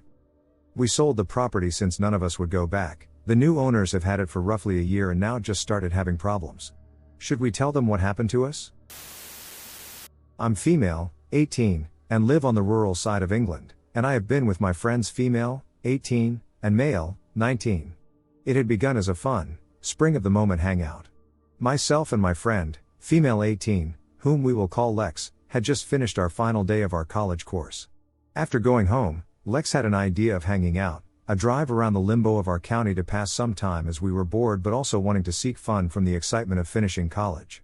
As well, the night had been approaching, and we couldn't afford a night out to celebrate. After hanging out with some of our friends, we decided to pick up our other friend, M19, whom I'll call Sam. Sam lives in a rural village that is desolate in itself, something myself and Lex are not used to as we live in typical town settings. While winding around bumpy and god-awful small roads to reach Sam, there had been a weird feeling in the air. I had a feeling that we were being watched, but not by other village folk. But there was a sense of something unnatural lurking. Of course, the villages we had to pass through to reach Sam seemed to be the setting of a typical paranormal horror film. It suddenly felt incredibly real, a sense of fear. Time passed and we had picked up Sam, but before, as we were waiting for Sam, Lex felt something grab her arm. We had not opened her window, and no one else had been in the car and in the back seat. As well as this, she was in the driver's seat, and in England, it was the left-hand side and had been her left arm. We then went to hang out and chill at a friend's house. Hours went by, many rounds of pool were played, and shocking games of darts were played. It was time to go home. The time was 2:45 a.m. but something in the air that night did not feel good. And yes, before I continue, I know you might think we had consumed alcohol or a drug to alter our reality, but we simply haven't, which again was an odd occurrence for us not to do when we hang out. We began the treacherous journey to drop Sam off at home. It was not something we had been looking forward to. En route to our destination, we parked up at a local village on the way to sit in a cemetery. I know, a bit odd, but being the goth in the group, I had been told I should prove to Sam that I could sit in a cemetery at that time of night. Of course I lasted, and we were respectful before anyone commented. But again, that feeling of being watched by non-human entities lingered. We carried on with our journey, brushing off the possibility that the spirits of those who had passed were questioning our choices. Passing wildlife on the roads is common for the time of night where we come from, and we had encounters with all of the typical animals you expect to see in rural areas: deer, rabbits, hedgehogs, and foxes. But the next was something unlike that. Before I continue, you'd say different factors could counter what we saw, such as lighting from Lex's car. However, Her car beams were on the brightest setting, which could light up to at least 2 cars in front of us with average spacing. We had those on due to the lack of cars on the road at that time, as it had been 3 a.m. at that point, as well as the lack of street lamps. As many of you who are from rural England know, the lighting on country roads is atrocious. Anyway, we continue on this road, about to reach Sam's village, when suddenly a small black creature around 1 to 2 feet tall runs into the road in front of us. The creature appeared to be humanoid-like and stood on 2 legs with beady eyes that glowed in the reflection of the lights. At first, we thought it could possibly be an animal until we saw that it also had human-like arms as well as its legs looking human-like too. Then, out of nowhere, it runs into the grass on the other side of the road. It had run faster than any other animal we saw that night.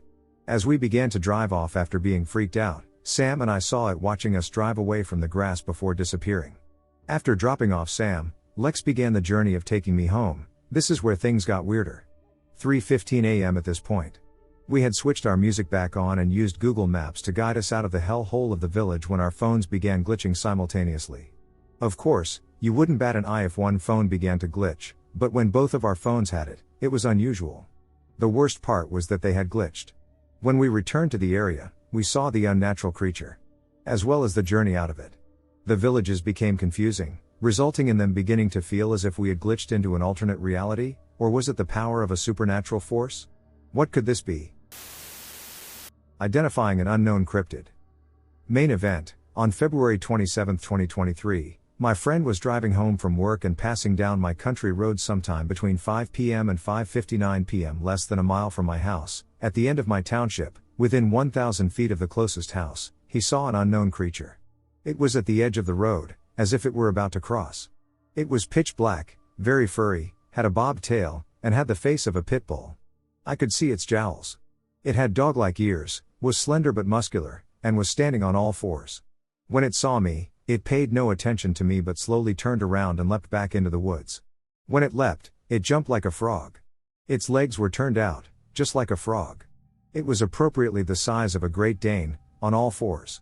He was uncertain if it had humanoid feet and couldn't identify much else. Where he reported to have seen it is in a wooded area, right beside a small bayou, and there is a notable nook that leads off into the woods right around where he saw it. The very same night after he saw it, I heard strange noises around midnight, akin to something climbing a wooden structure, thuds and the sound of wood bowing. Side events, possibly unrelated. 6 or so years ago, I saw something strange leap from one section of woods to another across a highway, about a half-mile from my home. It was black, hairy, and ape-like at a glance. About 3 years ago, me and my wife heard a tapping on the window behind us around midnight. We laughed about it at first, but my cousin from across the street called me moments later and said, "There's something big in your yard, I could hear it running through your yard. It's in the woods now." We investigated and heard it rustling through trees, but never saw it. The next morning, outside the window that was tapped on, there was a large humanoid footprint. Barefoot. To tap on the glass would require something to stand upright, at least 5 feet minimum, given the lifted foundation. About 3 years ago, me and a buddy were hanging out, and we saw something strange walk into my cousin's yard across the street. It was large, black, and furry. It walked on all fours and appeared like a pig at first glance. We scoped in on it and couldn't determine what it was. It had a dog-like snout but the stature and build of a hog. It was about the size of a large hog, or perhaps a large bear cub. I don't remember it having a tail. It sniffed around his house, circled it, and went back into the woods. About a year ago, I was driving at night from the far end of my road. There is a curve approximately a half-mile from where my friend reported seeing the creature. In the curve, as I banked a bit, my headlights shined into the woods and revealed eye shine, about 6 feet off the ground. I stopped the car next to where the eye shine was to examine it. I didn't see anything else, but the smell of rotting meat flooded the car, and I promptly left. About a year ago, I was outside around midnight when I heard a strange noise in my cousin's yard. I shined a flashlight over there and caught some eye shine at average height from the ground. It looked at me and kept walking into the woods. In my experience, if you spotlight something and can see its eye shine, they stop and stare at you. This thing kept going, but she watched me the whole time. I continued to shine into the woodline for a bit longer, and it returned about 15 feet down the woodline. It stared at me from within the woods and turned around. I continued to shine my light and caught it one more time in the same place as the second encounter. It looked at me for a moment and turned away. I didn't see the eye shine again. At the time, I had an eerie feeling that it seemed too sentient to be a deer or a hog. Maybe a big cat, but no normal woodland critter from around here. Bonus event, probably unrelated. For the past 2 weeks, my entire property has reeked of skunk. Our house gets sprayed from time to time by local skunks, but the smell usually dissipates after 2 days. This time, it's almost been 2 weeks, and the smell is pungent, even out on the road by my house. My home seems to be the epicenter, but the smell extends around 100 yards around my home and in all directions. All of these instances were just strange coincidences, until my friend saw this creature yesterday. Now, I'm not ruling them out as possible encounters with this creature. Any and all guesses as to the nature of this creature are appreciated. In December 2011, my husband and I moved to my husband's childhood home in rural southeast Oklahoma. His father died in 2007, and the deed was transferred to my husband's name. Anyway, the house is located near the community church and its small graveyard. This is a Native American community, it's small and very rural. It's surrounded by hills and thick woods with intermittent cow pastures. That community consisted of a huge family network and extended family, about 5 or 6 generations of them. There are 16 homes with an acre per lot. It's country. Before we moved into my husband's home, he'd told me about some weird paranormal activity he and his family experienced at the same home when he was younger. I've had 1 or 2 experiences prior to moving to Oklahoma. But nothing on this level. Once we moved in, little things would happen every now and then. My story is about a specific experience I had while I was sitting in our living room one evening. I was watching TV with my husband and our 10-month-old daughter in a walker. I had a view of the hallway that leads to our bedrooms and bathroom. My husband walked into the galley-style kitchen for a drink, with our little girl following behind him in her walker. At that very moment, they disappeared behind the kitchen wall.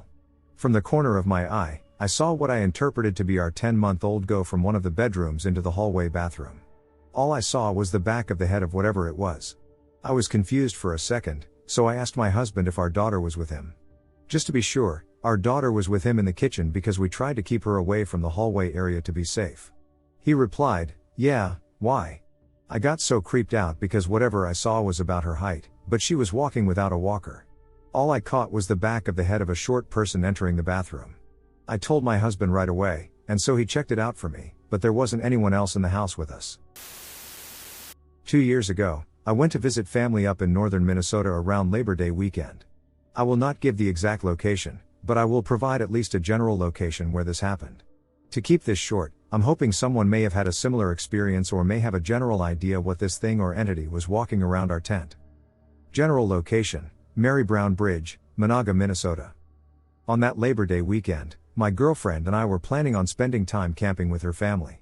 Both of us were very excited to get away from everyday city life and anticipated a much-needed, low-key weekend. We arrived at their location around noon on Saturday and were warmly received by everyone there. During the day and evening, we were enjoying ourselves with random fun activities and catching up on how everyone was doing. As dusk started to settle in, we were all near the campfire for a few hours until 11 p.m. Eventually, the family and ourselves called it a night and headed to bed. My girlfriend and I were offered to sleep with a larger person earlier that day, whose relative, whom I will call Mary. It was a kind gesture at the time, as we only brought a 2-person tent. Having that additional space for our belongings and our air mattress was a nice added feature. Mary's tent was positioned not too far from the campfire and the rest of the family. The family did a wonderful job clearing and maintaining the area for their smaller RVs and additional tents. To the back of the tent, about 20 to 30 yards, is where the woods started with semi-thick brush and trees. We were all laying down and chatting, and eventually they both fell asleep. For some reason, I couldn't sleep, so I was on my phone, passing time, hoping to eventually drift off to sleep. This is when I heard faint activity in the woods about 40 yards back. I dismissed them right away, as deer are known in this area, and continued to space off on my phone, looking at random things. About 10 or 20 minutes later, I heard things get closer to our tent. I could distinctly hear twigs snapping and moving between bushes, getting closer to our tent or clearing. This started to get my attention, as I could start physically feeling a faint shake in the ground as this thing or entity was wandering around. Moments later, this thing was about 10 yards away from our tent, walking or running back and forth. With each step this thing took, I could physically feel the vibration from the ground. This thing was big. The best way to describe this feeling is if you went to a live rock concert and felt the kick drum hit your body. At this point, I was a bit terrified as I was trying to follow the footsteps running or walking at the back and sides of the tent. This entity or thing got at least 5 yards near our tent and suddenly stopped near Mary's side of the tent. The hairs on the back of my neck stood up, scared of what this thing was going to do next. I sht you not. A few seconds later, Mary shot up from being dead asleep. She gasped for air and was calling our names to wake us up. You could hear in her voice that she was terrified. This entity hightailed off back in the woods. Both of us were very startled at this point. The woods were dead silent, and I eventually had enough courage to look out of the tent. We saw and heard nothing, and about 30 minutes later, we ran to their shop to grab a shotgun. Another anomaly during this whole thing was that we were alert and awake. Mary mentioned that during this time I was awake, she was having a dream. She mentioned these entities were tormenting her, saying they wanted her soul, or wanted to kill her, and to give it to them. My girlfriend dismissed the whole thing and said it was probably just a deer, etc. running around. After hearing my girlfriend say that, I never told anyone about this story. Until recently, as I started to think about it again, trying to figure out what the hell this thing or entity was. I was only 17 years old when this happened to me. I am 38 now. At the time, I was staying the night at my then current girlfriend's house. She lived in a rural area outside of a very small city in Wisconsin. We decided to stay up late that night and try to watch the sunrise in the morning. Being the smoker that I was and am, we went outside and sat on the picnic table at 1 a.m. as we were talking. There was this sudden, ungodly screech from the road. We turned around to see this creature land on the road and walk maybe 20 feet, then pick something up from the ground and fly off. We were both in shock in a way, so we just stood there and watched. After it took off, we went inside. I have seen it a few times since that day. Maybe not the same one, or maybe it is. I don't know. This creature looked like an older man with large bat wings, 2 human-like arms and legs, what looked like a beak, and whose feet were like talons. If anyone knows what this may be or has had a similar experience, please let me know. This was a long time ago. I was a teenager. My parent was not strict, so I had a lot of freedom. I had 2 friends and they had their own friends as well, and one of my friends' parents own a huge part of this forest. We, my friends and their friends, went deep into the woods with a bunch of supplies and started making our own tree house and forts. This was a big part of my childhood, building stuff with my friends, and this place became our sanctuary for a long time where we'd spend a lot of our time away from adults. This event happened years after we built the place initially and also after we rebuilt it because it got destroyed one time, but that's another interesting story for a different time. This is a backstory for the events I'm about to recall. Me and my one friend spent the night at our sanctuary we built, which none of us have ever done before. We only hung out there then went home. We all planned to spend the night together because it would be fun. Most of our friends weren't allowed to spend the night there though because of their parents, and the other that was allowed chickened out because he was afraid. So it was just me and one other person, my close friend's cousin, which we weren't close at the time and we fought a lot. But surprisingly we got along well that night. We spent most of the day swinging from trees, climbing them and hanging out on this tire rope swing while talking. It was a normal day, then we laid down for some rest at around 9 p.m. About 10 minutes after laying down in our sleeping bags talking to each other under our makeshift tents, we heard ruffling. I sat up and saw a very tall silhouette of something that looked to be humanish that was transparent. I could see right through it. I squinted and froze, and it very quickly climbed up this tall tree when I looked at it disappearing. I was in complete disbelief and shock. I had no idea if I saw what I just saw or if I hallucinated it. I wasn't scared in this moment, actually perplexed. Being young and worried though, I said to my friend we should leave, and not wanting it to hear me, I got close to his ear and just said there's something in the woods looking at us. After I said that, I saw his facial expression turn into fear, so we got up and started walking down the path out of the woods calmly. I didn't want to sprint cause it might chase, and also I wasn't even sure I saw anything. I'm just not taking a chances. We both very shortly after we started leaving got this weird feeling of deja vu and confusion, like we were hit with hard drugs or something, except we don't do drugs and only ate food from our house. No hallucinogenic plants in our part of the country, nothing. Everything was so slow and I felt disoriented, but we continued to walk in this direction for quite a while, stumbling in the darkness because of our mental state, and I realized we should have been out of the forest by now. I knew this was the way out, 110% it was because I've been going in and out of this place for years, even in the dark. Yet I didn't recognize all the trees around us, just the path. It was like our surroundings were changing. My friend randomly yelled, "Yeah, I'm coming," as I'm looking in the opposite direction from him, and I turned around very confused and asked him why is he saying that? He says his mom is calling his name to help lead him out of the forest. I hear nothing at all. I tell him I don't hear anything and he looks at me like I'm insane, and as he walks off the path and into the forest I grab his arm and pull him back because I don't want him to get lost. That's when my friend sees the transparent thing I saw earlier, sitting perched on a tree branch in the direction his mom was calling for him, and he points it out to me. Its transparency is almost like a heat wave effect. We stared at it for 10 seconds in disbelief. It looked like a transparent being, but we were trying to discern if it was something else, and we were just imagining it being alive, because there was no movement. But then it hunched down like it's trying to stalk or be stealthy, and it quickly climbed up the tree a little more and goes to the next one, then the next one, getting closer to us. We don't hear it at all. It's completely silent. Its silence is exemplified by the fact that all other creatures have went completely silent, which I had only begun to realize in that moment, that not a single bug or animal has made a sound since we started leaving. This is when our curiosity of if we're both tripping and we're mistaking something turned to fear. Once it got above us though, the only thing we heard is the crunching of the branch as weight is put on it. Every little sound that is made is so distinct because it's so quiet and remote, we can't see it cause the top of the tree was dark, it's camouflaged.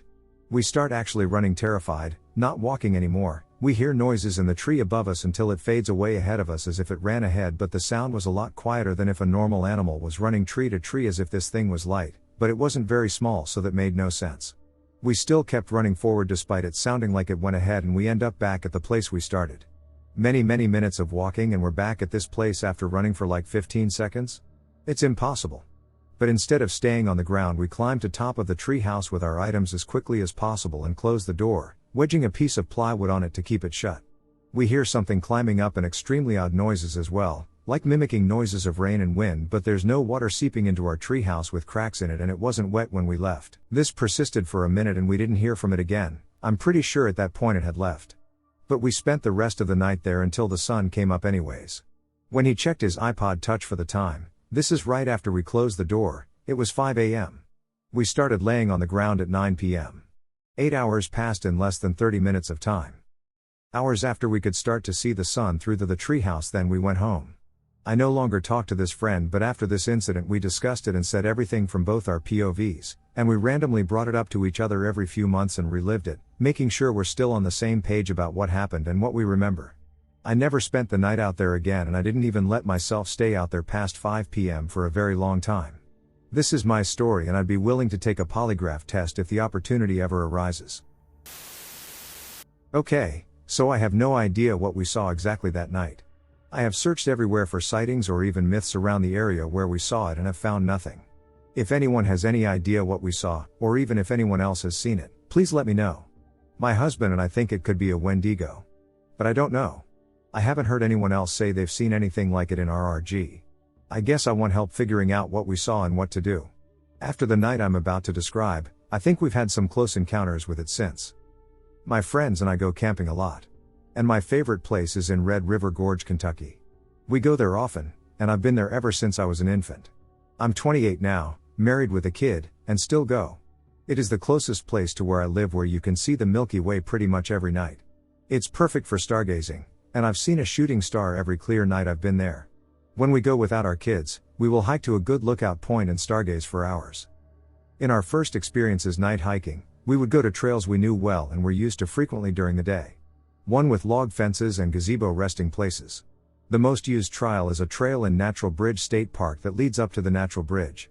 This trail is around 2 miles uphill, depending on your starting point. I've done this trail every summer of my life, and I could do it blindfolded. It has wooden steps, carved rock steps, log handrails, multiple sitting points under a roof, and trash cans, but after reaching the main trailhead, it has no lights at all. It's used often, and while it is uphill, the difficulty is low. As long as you have good grip on your shoes and water, you'll be fine. My friends have done it with me multiple times and are confident in it as well. Hiking this trail at night is not allowed. But it's the woods, and I've never really been one to care about closing times for the literal outside. When we used this main trail to hike to the top, we would park in a lot designated for the pool and Hoedown Island. You walk across the road that leads to the pool, and you reach the first trail marker. You go up the gravel for a while and pass the Natural Bridge State Park Lodge. There's a waterfall and some lights, so it was best to go fast and watch out for rangers that would tell us to leave. Then you walk across another road, and there's a mini shelter to sit in or a small rock wall to rest your legs on. Then it's the beginning of the trail to the top. The night was weird to begin with. As soon as we started the hike, the clouds took over, and it appeared we'd be walking for nothing to even stargaze at. But we went anyway, just in case it cleared out by the time we got up there. In the beginning, it was just normal paranoia that was keeping us stressed and quiet, it seemed. You know you've reached the bottom of the bridge when you see a giant wall of limestone. During this time, there was a gazebo that was set to the right of this wall, and the trail continued and followed next to the wall. Where you come from is a fairly steep part of the trail, and the gazebo is welcome. My husband, my best friend at the time, and I all sit on the gazebo steps. The bench is under a roof and even darker than the rest of the outside, so we just stayed on the steps, facing where we are looking down the trail that follows the limestone wall. We each have a bright LED headlamp and a handheld flashlight. We don't usually look at each other when we go on a night hike because the lights are so bright. We sit in a line like the Lord's Supper and walk in a line or staggered so we don't blind ourselves. It is after hours at this point. No ski lift rides had gone on for hours, and the rangers had already done their sweep and left right before we got out of the car and headed up. We left no time between them, making sure the trail and top were clear before we started our hike up. The ski lift takes you up the mountain, but there are workers that stay and do counts and only leave after it's clear. I guess I have to make these points because that's what I was thinking when, out of nowhere, a girl with a headlamp begins to walk down the trail we are looking out at. She is in a sundress and flip-flops. This hike is uphill, and while it is a fairly easy hike, it is not easy with no water or real shoes. She'd have to have hiked up and down to this point with no food or water. Her light was bright, and when she reached where the trail turned from in front of the gazebo to down, where we came from, she stopped. She just stood there straight on, like how a human is presented in an anatomical drawing. She was looking directly at us all sitting there, and her light made me bring my hand up to shield my eyes. She didn't turn away from our lights at all or even seem bothered. She had 6 LED lights aimed directly at her face. I said, "Hello," she said, kind of with a pause between every word, something like, "Hello, how are you?" I said something like, "Good, how are you?" And she took even longer pauses and said, "Oh, I'm fine." She then just stood there, still with her hands to her side, facing and staring at us. Her light made it impossible to really see her face, and it was so bright that I had my hand up the entire time until she just turned and walked slowly down the trail part we had just come up. She got to a part where the trail turned, and we saw her light just stay in that one spot for a minute until she turned and the light faded out of sight. We wait for a while before continuing up. I kept making comments about how weird that was, and everyone else just made it out to be me always being afraid. But no one ever came after her. She had done this hike alone. At night? And somehow without being found by any ranger, we got up after a bit and started back up to the top. It felt like it took much longer than it ever had in the past. But we made it to the top. There's a stone step named Fat Man Squeeze that gets you to the top of the bridge, and you can walk across it and whatever. Going up and being on top, we could hear twigs snapping, almost alternating from the left to the right. We lay down and try to stargaze, but the clouds are even thicker now. It was miserably hot. We could hear voices at times, and my husband kept checking for people we heard. He never saw anyone. We saw a light flash. I never saw anyone attached to it. And then we heard a bird call. But it wasn't like real bird noise at all. It sounded like a person making bird calls. Like rhythmic and not really natural? I was convinced we weren't alone and hadn't been alone, but I am also the most easily spooked. I asked them to leave as soon as they were ready, and they were ready right then and there. And that scared me, that they were just as afraid as me at this point. We began going down the way we came, and it felt like it was taking so long.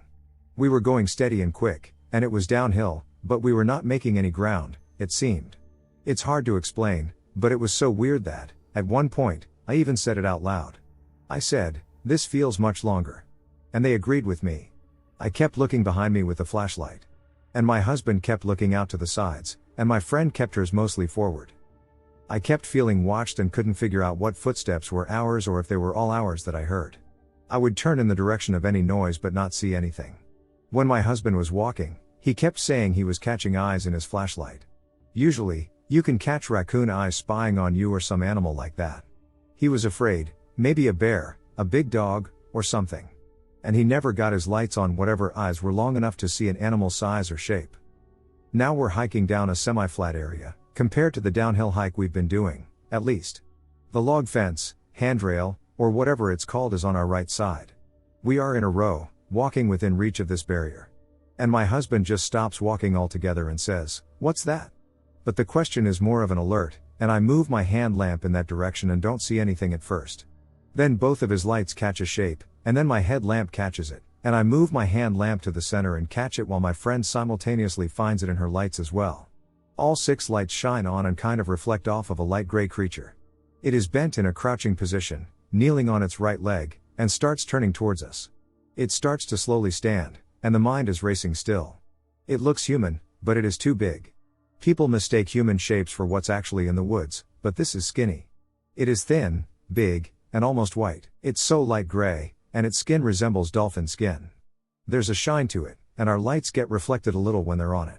It gradually comes to a full standing position in front of us. Its head is long, and its eyes are in a human position on the face in front and not on the side like animals, but I could not see any other facial features. Just big, almost empty holes or pits were its eyes. It looked directly at us and our lights. The way it stood was intimidating, almost like when a snake raises up and flexes their necks all crazy to show prey that they're stronger and smarter. It was like it was stepping up to a fight. From crouching, then turning, then standing in front of us, the arms hung down low, and the hands seemed long too. Its hands had to be by its knees? I'd guess it stood 9 feet or so and was not that far in front of us. It had no hair at all, and its head was large as well. I couldn't process what I saw and was frozen. Then I just feel my husband hitting me on the back and yelling, "Run, run, run." I start to understand we have to get away from this thing, and it pivots and runs to the right, going backwards on the trail so it could get around the barrier and onto the trail behind us. We take off, running the rest of the way down the trail, knowing that this thing just took off much faster than us, and after it had crossed from behind the barrier, it would be gaining on us quickly. We didn't talk at all, because when we tried, it felt almost like we would get caught. We keep running as fast as we can, but some areas are so steep. It never felt like we were out of sight of this creature. As we made it to the trail, beginning with the gravel, we could hear something to the side crashing down through the forest. We ran until we got to the car, and then we drove as fast as we could. As soon as we got to the main road, everything cleared up, and the stars were out. When that thing looked at us, I knew it was smarter and faster than us. I knew that if we hadn't seen it, it could have easily taken one of us and gotten away. I think the only reason it hesitated was because so many of us saw it at once and we stayed together. When we made it back to where we were staying, all of us took out our phones and wrote a note about what we saw happen. We hadn't spoken about it until after we looked at each other's phones, and the stories were the same. Without a doubt, we had all seen something real. About 2 weeks ago, me and my 2 friends were bored around 2 a.m. and decided to go walk to the park in my neighborhood. It's a pretty small park with one playground, but it has a gully that leads to a walking path near a stream that leads all the way up the canyons in the mountains. I live in northern Utah. I've been to this park a lot since I was little, and I've already had a couple experiences in the past there that seemed not human. We got to the park, and it was completely dark. The lights that usually turn on at night at the park were off, or maybe it was just late enough that they turned off, but still, it was like pitch black. We entered the side of the park where the playground is and kind of just walked around for a minute and sat on the swings. Then my friends convinced me to walk into the gully with them. I was already terrified to walk in that gully in the daylight, so we're walking down the path, and we're having to use our phone flashlights like in a legit horror movie since we cannot see almost anything in front of us. My friends were laughing mostly and felt fine, but I was already really anxious, so we kept walking around, and they kept trying to convince me it was fine, but I was genuinely really scared and felt like I was being watched up until we got out of the gully. My boyfriend didn't want to scare me at the time, but he said that he also felt like he was being watched in the gully and had goosebumps. When we got out of the gully, we went back to the playground just to sit down and relax for a moment. When we sat down, we began to talk about how we felt a bit uneasy down in the gully, just talking about the normal things we talk about. All of a sudden, out of the corner of my eye, about 20 feet away, I see something that seems about the size of a large cat or goose, Ike? Lol, and it is slowly walking at a diagonal angle, kind of towards us, but with really pronounced and long steps, kind of like something hunting its prey, but it seemed like it only had 2 legs. So I pointed it out to my friends and turned on my phone flashlight in the area, and literally, a pair of orange eyes, like when an animal gets a light flashed in their eyes, was staring right at us. So I got up, and we all kind of freaked out and ran. So we ran to the end of the parking lot before my boyfriend went closer again with his flashlight on and said he saw something crawling on all 4s towards us, so we booked it home but felt like we were being watched the whole time.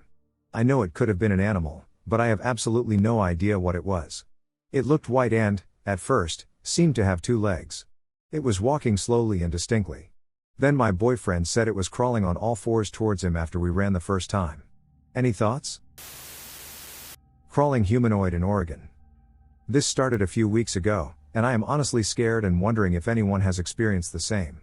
The first time I noticed something, I was in a public place, a restaurant, to be exact. It is a semi-expensive place where the waiters and waitresses wear white button-down shirts and black slacks instead of polo shirts and aprons. It was about 9 o'clock at night, and my father, my girlfriend, and myself were well into eating our food. The restaurant was kept dark, and we were in a booth, but from the corner of my eye, I spotted something down the rows of empty booths and tables. It looked like a waiter, at least the clothes looked similar to one, but with very long, dark hair. Whoever it was quickly crawling on the floor. It was fast, but it looked exactly like someone on their hands, ass tilted up, crawling on all fours. I assumed that a waiter had maybe dropped something and was looking for it, and I laughed it off and mentioned it to my father. He stood up out of curiosity and looked over at the booth behind him. No one was there, no one other than 2 women in dresses was even on that side of the restaurant. After he informed me of this, I checked as well. If it were a waiter, they would have had to crawl or walk by our booth to go anywhere, and no one had passed since I spotted them. We continued eating, and I forgot all about it. 2 days later, I spotted it again, and this time I know I saw it. For a fact, 100% without a doubt, I saw the crawler. I still have a mark on my back to remind me of it. I do telework and work nights. My job consists of answering after-hours calls for some local doctors' offices, taking messages, putting important calls through to the after-hours doctors, and recommending patients call 911 if they call with real emergencies. We handle a total of 16 different offices in the area, but we aren't exactly busy. 3 to 4 of us work in a small ground floor office during the night. My cubicle and terminal face a large window that looks out to the parking lot on the east side of the building. Every Monday, Thursday, Friday, Saturday, and Sunday, from 9:30 p.m. until 8 a.m., I sit at my desk and answer the occasional blinking light. It was a Thursday night, and I hadn't taken a phone call for the 3 hours I had been there. As I leaned back in my office chair, playing a game on my phone, I saw it. Illuminated by a light pole that sat on a little concrete island just out of sight on the right side of the large office window, a figure rapidly crossed in front of the window. It moved fast, and I saw the shape of it from the top of my vision as I played my game. I lowered my phone and looked ahead into the dark outside the glass, and it, yes, crossed once more. It looked human, mostly. The hair was very long and unkempt, and what I had originally thought was a white shirt was actually tattered cloth that looked like it was once a shirt or the top of a dress. Discolored, but still light. Its head was turned unnaturally to the side as it skittered across, staring in with a blank look. The eyes were sunken, along with the cheeks, the mouth hung open and crooked, like what I would expect from a corpse. I couldn't make out teeth and couldn't see pants, but the back end of it was caked in filth. The back legs were skinny and malformed, possibly from walking on all fours with its dirty rear end arched up to the sky. I screamed when I noticed the face staring in and fell backwards in my chair. Hard. My coworkers came over to see if I was okay, and I immediately told one, a large gentleman, to go lock the doors that led out and told the other 2, a bearded guy we called Finky and an older woman that never really talked to us, to go look out the window. No one saw a thing. No shapes, shadows, or lights. No sounds came from outside, and nothing shook the doors. Only I had seen the thing. I asked Finky, who was my supervisor, if I could go home early. Seeing that they thought I was crazy, even though I knew well enough to not describe what I saw to them, I made up a story about going through some stressful things in my home life and not sleeping well. In truth, everything has been fine up until this, and sleep was never an issue before. The story worked, and Finky gladly sent me home for the night. I walked to my car with my key positioned between my fingers. Should I have had to punch whatever that thing was, I wanted whatever advantage I could get. After a slow, nervous run, if you have ever been put in a position like this, you know the run I am talking about, I made my way to my Subaru Impreza and jumped in, immediately locking my doors. Instead of driving off immediately, I sat in my car with the engine running, scanning the parking lot. There was some concern for my coworkers, and honestly, I was fully mentally prepared to run down whatever in hell this thing is. When I realized it wasn't anywhere to be seen, I drove through the parking lot, around the office buildings, and saw a few cars that sat in the lots, looking for a sign of it. It was nowhere to be seen. I live a 25-minute drive from my work. A 25-minute dark drive through empty streets. During my drive, I thought I saw it twice in 2 separate alleyways, but this could have been my overactive and stressed imagination. The possible sightings did nothing to calm my nerves, but I made it home safely. My house is small, a 2-bedroom, 1-bath, single-story house with siding and a single-car garage. I never park in the garage because I use it for my drums and exercise equipment. This night I wished it was empty, if only to provide safety for me when I got out of my car. Sadly, the only option was parking on the street. I parked, got my nerve up, opened my door, and ran to the front door of my house. Unlocking my door, which usually takes a second, took almost 30 seconds because I was shaking so badly. Funny how fright ends up breeding more frightful situations. In an ideal world, we would keep our cool and act smartly, but that is rarely the case. Once I was in, I hit the alarm on my white all-wheel drive Chariot and locked my front door. I turned on every light in the house and did a thorough check. By now I had realized that whatever it was had probably followed me. That chance wasn't to blame for me seeing it at a restaurant and then at work. Most people never see something like this, yet I saw it twice. I deeply wished and prayed I would not see it again. Grabbing my baseball bat and a knife from my kitchen, I posted myself in a watch position on my couch and silently sat watching the front door and the windows, with the blinds closed. Even if it were out there, I didn't want to see it. An hour or 12 passed as I stayed in this position. Time ceased to exist as I nervously waited for it to burst through my window or door and come running at me like a happy dog. Then my car alarm went off. I sat in my bright fortress and at first thought it was an electronic beeping from one of my tablets, partially because I was so focused on sight that I had put my ears in a standby state, partially because I had never heard my own car alarm before. It took me much longer than it should to figure it out, but I eventually did, and every chill possible hit me. Pulling my keys out of my pocket, I started hitting buttons to shut them up, and one did the trick. I now knew something was out there. Thoughts of it crawling out of my trunk once it knew it was safe started to creep up, wondering if the clearance on my car provided enough room for it to hold on. Most importantly, I began to ask just how fast the damn thing could move if it was so inclined. Thoughts and minutes passed in unison, and the alarm went off again. I didn't look out. I wasn't going to look out. What I did was call the police and tell them that a woman, my best guess at that point, was outside fiddling with my car. Realizing that time could be of the essence, I added that she was banging on my door at that point and maybe had a weapon.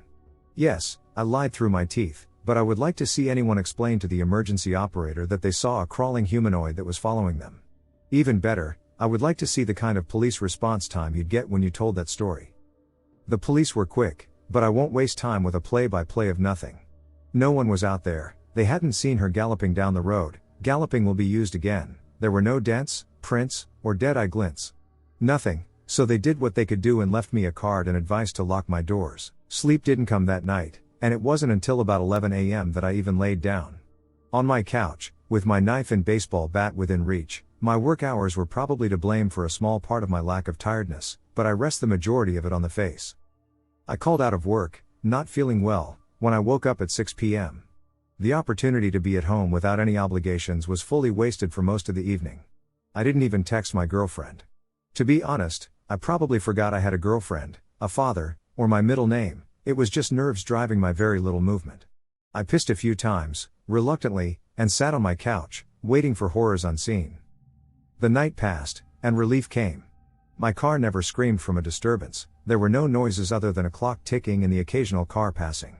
I started to believe I was safe. The next couple of nights I went to work, had my cubicle changed to one not facing the window, and everything was normal. My first day off came, and I spent it with my girlfriend. I told her everything that had happened, and she seemed concerned. I did research on her phone, which brought back more questions than answers, and we slept over. It wasn't until the next day that everything went sour. I had agreed, weeks in advance, to cover half of one of my coworkers' shifts on this particular Wednesday. The first half. The trade-off was that they would cover the first half of my Friday shift. The guy worked 2 jobs and was picking up someone from the airport and wanted to go out to dinner, and being me without any real life on weekdays, I accepted. The shift went fine, and I got off at about 12:45 when he came in. After saying my goodbyes, I left. Nothing was waiting in the parking lot for me, and I wasn't overly concerned that anything was. I turned on Bluetooth, began playing my music, and started to drive home. The street that leads to the office buildings is somewhat long and dead ends at them. Street lights sprout up along the 2-lane street. Cars don't come down unless they are going to the offices, and only our office has employees at it at night. The street is a dark, lifeless thing once work lets out. Tonight, it wasn't so lifeless. As I turned on the street, I saw something next to a tree on an island at the corner. At first, I thought it was a bicycle. Thinking about it, a bicycle somewhat fits the strange shape of this gaunt figure. Obviously, it wasn't a bicycle. I knew this once I saw it move. Once I saw it, it had long hair and a face with a slack jaw. And then it began galloping. I passed it as the sprint began. To say I was freaking out would be an understatement at best. Watching in my side view mirror, I could see it was keeping pace on the shoulder of the street, just behind me. Disappearing in the darkness of the first few street lamps. I gunned it once my brain acknowledged I was in a car. Okay Google. I kept screaming to tell my phone to call anyone at all. But my panicked voice was blending the words too much for it to recognize that I was speaking to the damn thing. I made the mistake of taking my eye off the side mirror to grab my phone, and with my phone in hand, I looked back. The creature, head cocked like when I saw it in the window, was next to the back driver's side door. I swear I was doing about 60 miles per hour at this point, but I wasn't looking at my speed. It kept hopping and breaking pace to try to grab onto my car. Only to miss, or on one occasion, rapidly tap the dark outline of a hand on my fender, and would have to catch itself and gallop faster once more. The road was coming to the intersection, and I was more scared than I had ever been. The road dead ends at the intersection, and I would have to turn either right or left to go home or right to go towards the desolate industrial area further outside. Either way, I would have to slow down, but I would have to slow much further and cross right in front of its path to turn left. So right towards absolutely no help it was. I ran the red light and skidded around the corner. I only let off the gas long enough to make it and immediately pushed all the way down once my car was facing the right way. Still, I slowed, and I watched the top of its head bob up right next to my window, and it kept running straight without the time to correct its course. I watched it run out into the field across from the road and disappear. Sure, it would return behind me on the road shortly. I didn't slow. But I did look down and dial my dad. He picked up after too many rings, and I frantically began telling him what was going on. He offered to stay on the phone with me, but told me what I already knew. I was heading towards absolutely nothing, and whatever this was would find me helpless out there. I had to turn around. Once I had enough distance, hoping that it either gave up or was finding a shortcut to cut me off well ahead, I turned around and started to drive back towards civilization. As I passed the intersection of my work, I began having a panic attack. My father told me to get a hold of myself and drive to his house instead. He had a gun, and I could sleep there for the night. An offer was eagerly accepted. So to his house I drove, and I realized very late in the drive something I feel no shame in admitting. At some point during the chase, I pissed myself. A grown man, a 6'1" man who worked out and had fights he won in high school, a man who drank dark beer and talked SHT with the best of them. A guy whose dad would take him hunting when he was a kid, camped in dark forests with nothing but a knife and compass. A guy who always considered himself pretty tough, like his old man, thoroughly pissed through my clothes. Never will I find myself tough. I have met my match 1,000 times over. My dad is tough as nails, and when my mom was killed by a drunk driver 10 years prior, he snapped into kick-ass mode and took care of everything without a tear. If he did cry for the woman that I know he loved more than himself, it was never in front of me or my younger sister. He worked for 30 years doing manual labor and preferred whichever way possible to strain the shit out of his body. His arms are the diameter of most men's heads. He is tough as nails. Hell, nails would bend just looking at him, even though he is pushing 60. But it took an hour and a half to get to his safety. Once again, I thought I saw the creature a few times during my drive, but nothing gave chase, and after some nervous driving, I found myself pulling up to his house. He was outside, waiting in a t-shirt, Dickies, and boots, holding his shotgun. He waved for me to wait in my car and began searching for it. Even had me pop the trunk. After determining it was safe, he had me come in and told me to go up to the second story, where my childhood room was. He had extra pants waiting on the bed for me. I had told him of my accident while on the phone during the entire drive, and I changed. Then I passed out from emotional exhaustion. The next morning, I woke up at 7 a.m. and went downstairs. My dad was awake, sitting in his living room. He hadn't slept. He kept watch in a much calmer and more organized way than I had. As soon as I walked over to him, he looked at me, tired but alert, and said something that put me right back in a state of fear. "Your mom saw it too." He proceeded to tell me that my mother had mentioned seeing a woman crawling around one night when I was little, maybe 5. We were at a park, and it was getting late, and I was being fussy while walking with her. Something like me being tired from running and wanting her to carry me, and when she picked me up, she saw what she thought was a naked woman crawling on the other side of the park. She quickly walked me back to the car and left. She has never mentioned seeing it again, but my dad remembered this conversation because she wanted him to call the police, and he had, in case some kid got hurt or abducted by a crazy person. So, My dad and I hung out and rechecked the car. We went back to my house and checked it. He bought me a camera for my car and a camera for my house. He was concerned, and my girlfriend was concerned as well. Both offered to stay at my house with me, and I picked her, but for over 2 weeks nothing happened. Unlike last time, I didn't calm down. Every day, I kept watch. Driving was terrifying, even during the day. Everything was a chore and a lesson in fear, and I started to believe that my girlfriend thought I was crazy. 2 days ago, that changed, and she recommended that I do more research, which brought me here. 2 days ago, technically 2 nights ago, we had come back from Walmart, and we forgot to lock the car. It is a new habit, and we slip occasionally. She had left a bag with her drink in it in the car, and we didn't notice until we sat down to watch Netflix. About halfway through an episode of that 70s show, she stood up and walked towards the door. "Forgot my soda in the car," was all she said. She wasn't afraid of it because she hadn't seen it, and she nonchalantly opened the front door and walked out. I heard the loudest scream I ever heard and jumped up and ran towards the door, meeting her as she ran in hysterical fashion. She pointed out the open door at my car, and I peered out. The back door of my car was wide open, and the interior light was on. The interior light lit up the slack-jawed, gaunt face of the creature sitting in the backseat. Its neck and face were stretched forward between the front bucket seats like an eager passenger having a conversation with an absent driver. My heart sank to my groin, and I slammed the door shut and told my girlfriend to call 911. By the time the police arrived, she had told them too much, and I am sure they thought we were crazy or playing a prank. The creature had left. The back door of my car sat wide open, and the police suggested that a friend or some teen was playing a prank on us. My girlfriend cried through the whole process. She believes me now, and after the police left, they recommended that I put feelers out regarding this before asking me to drive her back to her place. My girlfriend made it clear that she will not be staying over with me anymore and that while she loves me, she doesn't want me to stay with her during the night. I don't blame her.